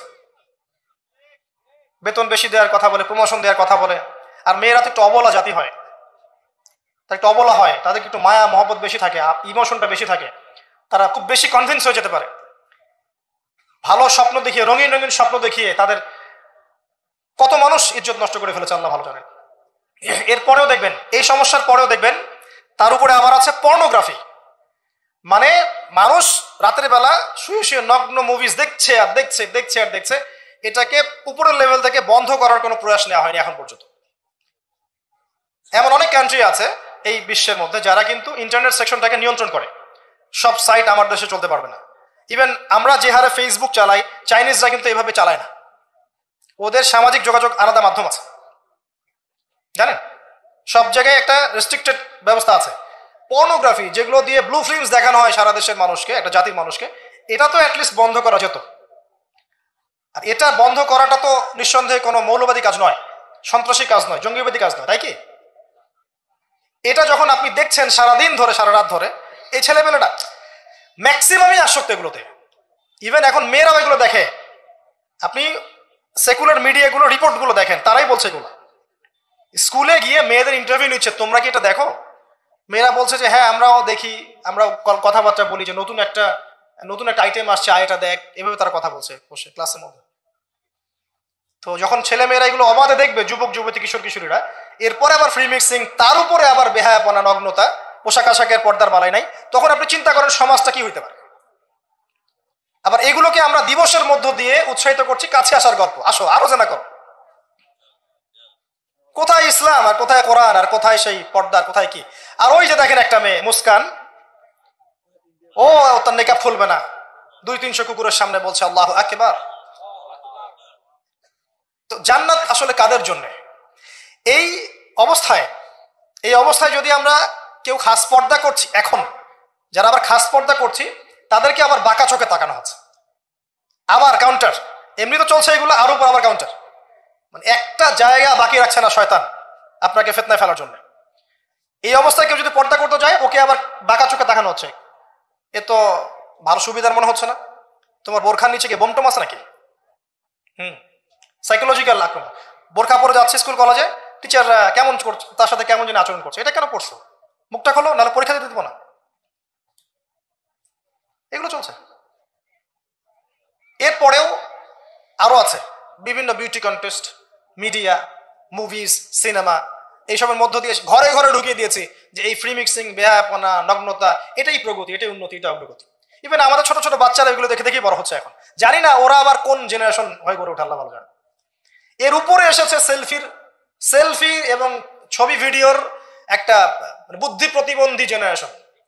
একটু হলেই সেলফিস, ফেসবুকে আপলোড, আবার টিকটক, আবার ইউটিউবিং, আবার নিজে নিজেই হাসে, নিজে নিজে ছবি তোলে।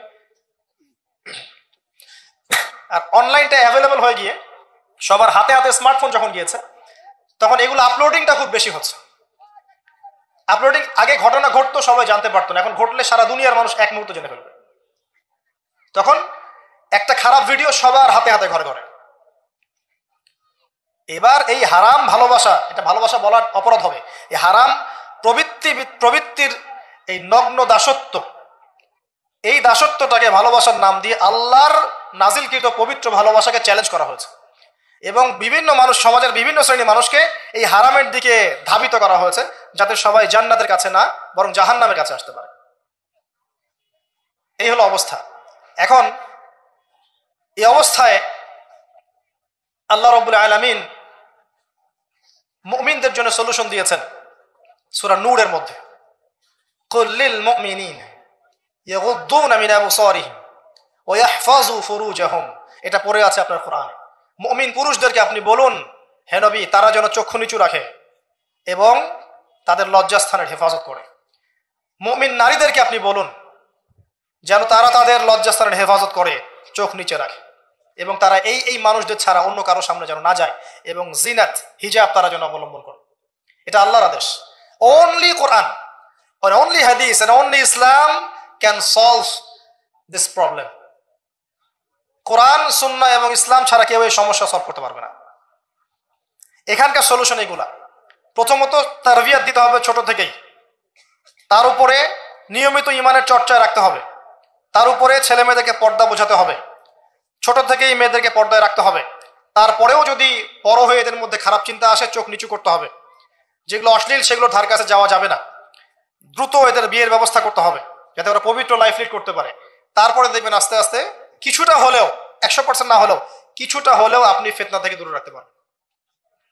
আর যত বেশি এই ভোগবাদী বস্তুবাদী এই পশ্চিমাদের ধাঁচে আপনি সন্তানকে গড়ে তুলবেন, কাছে আসার নাম দিয়ে জেনা করাবেন, ফ্রি মিক্সিংয়ে নেবেন, পর্নোগ্রাফিকে অবাধ লাইসেন্স দিয়ে দিবেন, মাদকাসক্ত ওই যুব সমাজকে ফেরানোর কোনো পথ পদ্ধতি অবলম্বন করবেন না, হিজাবের প্রতিবন্ধকতা করবেন, তত বেশি সমাজ আস্তে আস্তে আস্তে আস্তে অধঃপতন অতল তল যেতে থাকবে। এবং এরপর কি হবে সেটাও বলে দিচ্ছি, এটাও হাদিস থেকেই বলছি। সেটা হচ্ছে এরপরে বাড়বে সমকামিতা। কি বাড়বে? অশ্লীলতা সয়লাভ হতে হতে হতে হতে এমন একটা পর্যায়ে যাবে,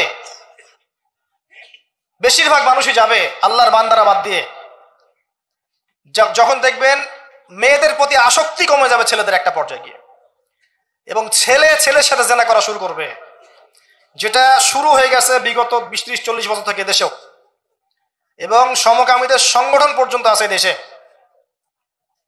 এটাও রিপোর্ট, আপনি সেকুলার মিডিয়া ঘেটে দেখেন, বছরের একদিন তারা আবার একত্রিত হয় একটা হোটেলে, সেখানে ওদের মতো করে এনজয় করে।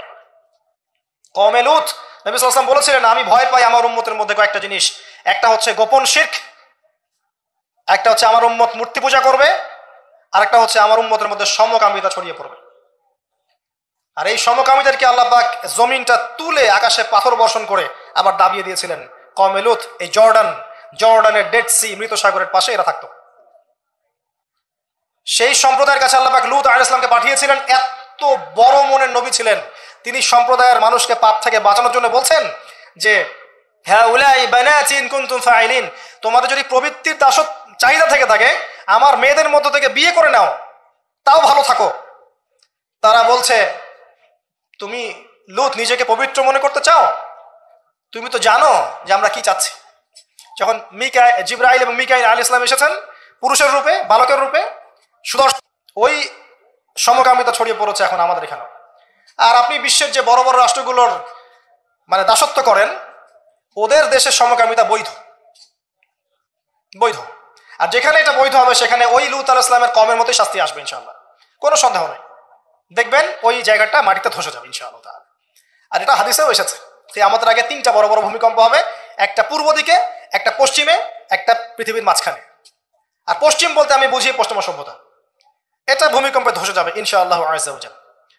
কারণ সুদের মধ্য দিয়ে এরা আল্লাহর সাথে যুদ্ধ করছে, সমকামিতার মধ্য দিয়ে এরা কওমে লূতের মতো আচরণ করছে, সারা বিশ্বে এরা মানুষকে নির্বিচারে হত্যা করছে। এর ফলাফল এরা পাবে, আসবে সময় সামনে।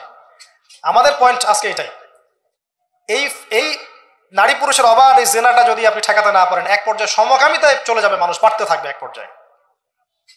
শাস্তি ভাই, নবী সাল্লাল্লাহু আলাইহি ওয়াসাল্লাম দেখে এসেছেন মেরাজের রাত্রে, যে জেনাকারী পুরুষ আর নারীর শাস্তি দেখেছেন। স্পেশাল একটা চুলা, জাহান্নামের ভিতরে স্পেশাল একটা চুলা বানিয়েছেন আল্লাহ পাক, যার নিচের দিকটা এরকম প্রশস্ত, মাথাটা চিকন, নিচ থেকে আগুন দাউ দাউ করে জ্বলছে, আর এই আগুনের সাথে সাথে মানুষগুলো লাফিয়ে উঠছে। আগুন নিচে নেমে যাচ্ছে, মানুষগুলো নিচে নেমে যাচ্ছে, আবার দাউ দাউ করে আগুন, আবার মানুষগুলো উপরে উঠছে। এটা ওদের শাস্তি দেখেছেন নবী সাল্লাল্লাহু আলাইহি ওয়াসাল্লাম, যারা এই উম্মতের জেনা এবং ব্যভিচারে লিপ্ত আছে। আর আপনাকে আমি বলে রাখি, শুধু সেক্সুয়াল সম্পর্কটাই জেনা নয়, বরং ওই যে আপনি কথা বলছেন, ওই যে কফি খাচ্ছেন, হাতে স্পর্শ করছেন, চুল ধরছেন, জড়িয়ে ধরছেন, প্রেমপত্র লিখছেন, সবই জেনা টোটালি। এই প্রতিটা কাজ স্ত্রীর সাথে করলে প্রত্যেকটা কাজের বিনিময়ে নেকি পাবেন আপনি। আর এই প্রতিটা কাজ আপনি ওর সাথে করলে আপনি প্রত্যেকটা কাজের বিনিময়ে জাহান্নামের দিকে যাচ্ছেন। শুধু এভাবে স্পর্শ করা, গায়রে মাহরাম মেয়েকে এভাবে স্পর্শ করা, একটা হাদিসে নবীজি বলেছেন মাথার মধ্যে লোহার পেরেক বসানোর চাইতে বেশি জঘন্য কাজ। মানে একবার করে স্পর্শ করার শাস্তি হচ্ছে মাথায় আল্লাহ পাক লোহার পেরেক বসাবে। আর বিবাহিত, এটা তো বললাম অবিবাহিত জেনারেশন, যাদের মধ্যে আবেগটা বেশি থাকে। আর যারা বিবাহিত দেখবেন ওদের মধ্যেও বিভিন্ন সিরিয়াল দিয়ে, সিনেমা দিয়ে, মুভি দিয়ে, নাটক দিয়ে পরকীয়ার দিকে উস্কানো হচ্ছে। মনে হচ্ছে পরকীয়া একটা স্বাভাবিক বিষয়। আর এখন ম্যাক্সিমাম পরিবারের মধ্যে পরকীয়া ঢুকে গেছে। দেখবেন স্বামী জানেই না স্ত্রী পরকীয়া করছে, স্ত্রীও জানে না স্বামীর কয়টার সাথে অ্যাফেয়ার। হ্যাঁ, এবং এগুলো করলে কেউ খারাপ বলবে না। আবার এগুলো করলে এবং জেনা করলে কেউ খারাপ বলবে না। খারাপ তখন বলবে যখন আপনি সাহস করে আরেকটা বিয়ে করতে যান। এটা দুনিয়া। এখন আপনি সাহস করে বৈধ একটা বিয়ে করলে মানুষ আপনার দিকে বাঁকা চোখে তাকাবে, চরিত্র খারাপ মনে হয়। কিন্তু বিবাহিত হওয়ার পরেও একটা স্ত্রী নিয়ে আছেন, এদিকে 10টার সাথে পরকীয়া, কোনো সমস্যা নেই। অথবা বিয়ে না করে আপনি 1000টা মেয়ের সাথে জেনা করছেন, বারে যাচ্ছেন, এই পতিতালয়ে যাচ্ছেন, ধনির দুলাল হলে ওখানে গিয়ে ইয়াবা খাচ্ছেন, মাদক খাচ্ছেন, সেক্স করে বাসায় ফিরছেন, কোনো সমস্যা নেই। কিন্তু আপনি যদি বলেন বাবা আমার বিয়েটা একটু তাড়াতাড়ি দিন, আমার আমার চাহিদা আছে, আমার বয়স হয়েছে 20-25 হয়ে গেছে, আমাকে বিয়ে দিন। এখন কিসের বয়স তোমার বিয়ে কর? আগে 30-35 হোক, নিজের পায়ে দাঁড়াও আগে। নিজের পায়ে দাঁড়াতে দাঁড়াতেই ও জাহান নামের পায়ে দাঁড়িয়ে গেছে। এদিকে নিজের মেয়েদের চাহিদা আরো আগে শুরু হয়, এবং তারা তো মুখ ফুটে সব বলতে পারে না, বাট তাদের চাহিদা আমার হচ্ছে বেশি আছে। আপনি যেভাবে একটা মেয়েকে দেখে প্রলুব্ধ হন, একটা মেয়েও আপনাকে দেখে প্রলুব্ধ হয়। তারা বলতে পারে না, ভিতরে ভিতরে পাপ করতে পারে। আর ওদের ব্রেনটাকে ওয়াশ করে দিয়ে বিভিন্ন সিরিয়াল দিয়ে, বিউটি কন্টেস্ট দিয়ে, নাটক দিয়ে, মুভিজ দিয়ে, পর্নোগ্রাফি দিয়ে, ছেলেদের সংস্পর্শ দিয়ে আমরা ওদেরকেও জেনার টেনে টেনে আসতে চাই নাই, টেনে হিস্ট্রে জেনার কাছে নিয়ে আসছি। আসবি না মানে আয়, এটাই উন্নতি, এটাই অগ্রগতি, এটাই প্রগতি, আয়, আসবি না কেন? এভাবে সমাজের কাঠামোটা নষ্ট হয়ে গেছে, পরিবারগুলো ভেঙে যাচ্ছে। আর এরপরে দেখবেন ডিভোর্স। ওই যে বাচ্চা কাচ্চা যেগুলো আছে, এগুলো মা ছাড়া বাপ ছাড়া মানুষ হবে। আর যখন একটা পরিবারের সন্তানটা আদর, ভালোবাসা, মহব্বতের পরিবেশ পাবে না, এরা বড় হয়ে জঙ্গি হবে, এরা বড় হয়ে সন্ত্রাসী হবে, ওরা বিক্ষিপ্ত মাথার হয়ে উঠবে, মানসিকভাবে একদম টোটালি ফেড আপ। এই হচ্ছে অবস্থা। পরে সমকামিতা বাড়বে, সমকামিতা দিন দিন বাড়ছে। বিশ্বাস করেন এটা এমন একটা আযাব, আল্লাহ পাক এমন সব রোগ ব্যাধি দিবেন। হাদিস এসেছে যখন একটা কম অশ্লীলতায় লিপ্ত হয়, হারাম সম্পর্কে লিপ্ত হয়, জেনায় বেশি বেশি লিপ্ত হয়, সমকামিতায় লিপ্ত হয়, ওখানে এমন সব রোগের উদ্ভব হবে যেগুলো আগে ছিল না। আপনি শুধু মাস্ক পরিয়ে কোভিড নিয়ন্ত্রণ করতে পারবেন না, অশ্লীলতা কমাতে হবে সমাজ থেকে, তারপরে আপনি ভালো বেটার ফলাফল পাবেন ইনশাআল্লাহ তাআলা, স্থায়ী ফলাফল পাবেন ইনশাআল্লাহ। শুধু বাহ্যিক সবকিছু না, অভ্যন্তরীণ আধ্যাত্মিক অনেক কিছু আছে, এগুলো দেখতে হবে। আল্লাহ নূর দিয়ে আল্লাহ পাক বোঝার তৌফিক দান করুন। সমকামিতার পরে কি হবে সেটাও শুনে রাখেন, এটাও হাদিস থেকে বলছে। এটা বলতে আমার রুচি কুলাচ্ছে না, কিন্তু এটাও হবে যে এই উম্মতের মানুষরা এত খারাপ পর্যায়ে পৌঁছাবে যে পশু পাখির সাথে, পশু প্রাণীর সাথেও তারা জেনা করবে। এবং এর আগে একটা ধাপ আমি ভুলে গেছি। সমকামিতার আগে একটা ধাপ আছে, যখন মেয়েদেরকে এভাবে উন্মুক্ত করে দিবেন, মেয়েদের প্রতি আকর্ষণ কমার পরে বাচ্চাদের প্রতি আকর্ষণ আসবে। বাচ্চাদের প্রতি, এটা এমন একটা যুগে বাস করছি আমরা যে যারা মেয়ের বাবা আমাদের ভয় লাগে কার করলে বাচ্চাকে তুলে দিচ্ছে। এত বিশাল পরিমাণে বাচ্চাদেরকে এখন ধর্ষণ করা হয়, আপনি কল্পনা করতে পারবেন না। স্কুলে, ইভেন অনেক ক্ষেত্রে মাদ্রাসাতে হয়েছে, অনেক ক্ষেত্রে মাদ্রাসায় ঘটনা ঘটেছে, বাচ্চাদেরকে ধর্ষণ করা হয়েছে। যে বাচ্চা বোঝেই না দুনিয়া কি জিনিস, ভালোবাসা কি জিনিস, যৌনতা কি, কিছু বোঝেই না, এরকম বাচ্চাকে পর্যন্ত ধর্ষণ করা হয়েছে। ডে বাই ডে বাচ্চাদের অ্যাবিউজিংটা বাড়ছে। খেয়াল করে দেখেন, পড়াশোনা করেন, খোঁজ খবর নেন, দেখেন বাচ্চাদের প্রতি সেক্সুয়াল অ্যাবিউশন এবং যৌন নির্যাতন বেড়েছে, প্রচুর বেড়েছে, এবং দিন দিন এটা বাড়বে। যত বেশি আপনি এগুলো উন্মুক্ত করবেন, ফ্রি মিক্সিং করবেন, পর্নোগ্রাফি উন্মুক্ত করবেন, এইসব কাছে আসার গল্প, এইসব দিবস পালন করবেন, তত বেশি এগুলো হবে ইনশাআল্লাহ। এবং লিসেন টু মি, আপনি মনে করছেন আপনি সেফ, আপনি একা খুব ভালো মানুষ, কোশ্চেন কারো নয়। এই ফিতনা আপনার ঘরের দরজায় না আসলে আমার নাম বদলে ফেলবো ইনশাআল্লাহ। এই ফিতনা আপনার ঘরের দরজায়ও যাবে, আমার ঘরের দরজায় আসবে। যদি আপনি আমি সচেতন না হই, আমাদের ঘরেও এটা আসবেই আসবে। একটা পরিবার বাকি থাকবে না, বাকি নাইও একটা পরিবারও, এগুলো আমাদের ঘর দুয়ার পর্যন্ত আসবে। একজন যুবক সাইকোলজিক্যালি মানুষকে আঘাত করা যায়। একজন যুবক এসে বলেছিল, ইয়া রাসূলুল্লাহ, আমার ইসলামের সবকিছুই ভালো লাগে, কিন্তু আমি জিনা করতে চাই, এটা আমার ভালো লাগে, আমাকে অনুমতি দেন। নবী করিম সাল্লাল্লাহু আলাইহি ওয়াসাল্লাম বলেছিলেন, সাইকোলজিক্যাল আঘাত দেখেন, তিনি বলেছিলেন, তোমার মায়ের সাথে কেউ এরকম করলে তোমার কেমন লাগবে? তুমি কি পছন্দ করবে? তোমার বোনের সাথে কেউ যদি রেপ করে, তুমি কি পছন্দ করবে? তোমার সন্তানকে, তোমার খালাকে, তোমার মামিকে একটা একটা করে বলতে আছেন, তুমি কি পছন্দ করবে? এই আঘাত সেই যুবকের হৃদয়টা ক্ষতবিক্ষত করে ফেললো। তিনি বললেন, না ইয়া রাসূলুল্লাহ, আমি তো কখন পছন্দ করবো। নবীজি বললেন, তুমি যাদের সাথে এগুলো করতে চাচ্ছ তারাও কারো না কারো মা, কারো না কারো বোন, কারো না কারো স্ত্রী, কারো না কারো সন্তান, কারো না কারো মেয়ে। তিনি হাত বুলালেন, হাত বুলিয়ে দোয়া করলেন, আল্লাহ তুমি এই যুবকের হৃদয়টা পবিত্র করে দাও। এরপরে এই যুবক কোনোদিনও কোনো গায়রে মাহরাম মেয়ের দিকে চোখ তুলে তাকায় না। এখন সার কথা হচ্ছে, অ্যাজ এ মুসলিম, যেহেতু এটা খ্রিস্টানদের উৎসব, উইকিপিডিয়া ঘেটে দেখেন, এটা খ্রিস্টানদের ধর্মের সাথে সম্পৃক্ত একটা উৎসব। তারা কি করবে, বুদ্ধিস্টরা কি করবে, অন্য ধর্মের মানুষরা কি করবে সেটা আমাদের দেখার দরকার নাই, কিন্তু অ্যাজ এ মুসলিম ফ্যামিলি আমরা যেন আমাদের সন্তানদেরকে এই দিনে বাসা থেকে বের হতেও না দেই, এবং এই দিন উপলক্ষে যত পণ্যের ছাড় আসবে কোনো পণ্য কিনবেন না, টোটালি ইকোনমিক্যালি বয়কট করে দিবেন। এর পিছনে শুধু জেনা মুশকিয়ে দেওয়াই উদ্দেশ্য ছিল না, উদ্দেশ্য ব্যবসাও ছিল, এর পিছনে ব্যবসা ও বিজনেস উদ্দেশ্য ছিল। আর এদের চরিত্র আল্লাহ পাক উন্মুক্ত করেছেন সূরা নূরের মধ্যে। আল্লাহ বলছেন, শোনেন, লিসেন টু মি, ইন্নাল্লাযীনা ইউহিব্বুনা আন তাশিআল ফাহিশাতু ফিল্লাযীনা আমানু লাহুম আযাবুন আলীম ফিদ দুনিয়া ওয়াল আখিরাহ ওয়াল্লাহু ইয়া'লামু ওয়া আনতুম লা তা'লামুন। নিশ্চয়ই যারা পছন্দ করে, ভালোবাসে, মানে ওরাও ভালোবাসে, নিশ্চয়ই যারা ভালোবাসে যে মুমিনদের মধ্যে অশ্লীলতা, বেহায়াপনা, ফাহিশাত ছড়িয়ে পড়ুক, তাদের জন্য যন্ত্রণাদায়ক শাস্তি আছে এই দুনিয়া এবং পরকালে। আর এরা কারা? ওয়াল্লাহু আ'লামু ওয়া আনতুম লা তা'লামুন। আল্লাহ ভালো জানেন, তোমরা সেটা জানো না। আল্লাহ বলেন, ইয়া আইয়ুহাল্লাযীনা আমানু, হে মুমিনগণ, লা তাত্তাবিউ খুতুওয়াতিশ শাইতান, এই শয়তানদের ইত্তেবা করো না, এই জিনা মানুষ শয়তানদের ইত্তেবা করো না। কারণ যে ব্যক্তি তার ইত্তেবা করবে, ওয়া মান ইয়াত্তাবি' খুতুওয়াতিশ শাইতান ফাইন্নাহু ইয়া'মুরু বিল ফাহশাই ওয়াল মুনকার, যে ব্যক্তি শয়তানের ইত্তেবা করবে, শয়তান তাকে ফাহেশা কাজ এবং মুনকার কাজের দিকে নিয়ে যাবে, ধাবিত করবে।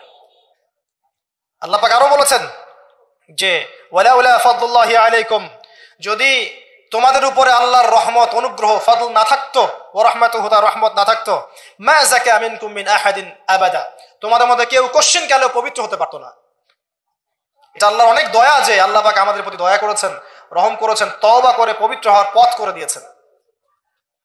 আল্লাহ পাক শেষে এদের পরিণতিও বলেছেন যে আল খাবিসাতু লিল খাবিসিন ওয়াল খাবিসুনা লিল খাবিসাত, এই খাবিস ছেলেরা, খাবিস পুরুষরা খাবিস নারীদের জন্য, খাবিস নারীরা খাবিস পুরুষের জন্য, অপবিত্র মেয়েরা অপবিত্র ছেলের জন্য, অপবিত্র ছেলেরা অপবিত্র মেয়েদের জন্য। ওয়াত তাইয়িবাতু লিত তাইয়িবিন ওয়াত তাইয়িবুনা লিত তাইয়িবাত, পবিত্র ছেলেরা পবিত্র মেয়েদের জন্য, আর পবিত্র মেয়েরা পবিত্র ছেলের জন্য। উলাইকা মুবাররাউনা মিম্মা ইয়াকুলুন, এই কি বলবো, অশ্লীলতা ধারক বাহকরা যা বলে তাদের থেকে মুমিনরা অনেক পবিত্র, আলহামদুলিল্লাহ। লাহুম মাগফিরাতুন ওয়া রিজকুন কারীম, এই মুমিনদের জন্য আছে মাগফিরাত, ক্ষমা এবং উত্তম সম্মানিত রিজিক। আল্লাহ পাক আমাদেরকে তা দান করুন, আল্লাহুম্মা আমিন। আমরা শেষ অংশে গিয়ে খালি দোয়া করছি যে আল্লাহ রাব্বুল আলামিন আমাদের সবাইকে বৈধ ভালোবাসা বোঝার এবং ভালোবাসার তৌফিক আল্লাহ পাক দান করুন। যাবতীয় রকম অবৈধ প্রবৃত্তির এই পাশবিক দাসত্ব থেকে আল্লাহ পাক আমাদেরকে হেফাজত করুন।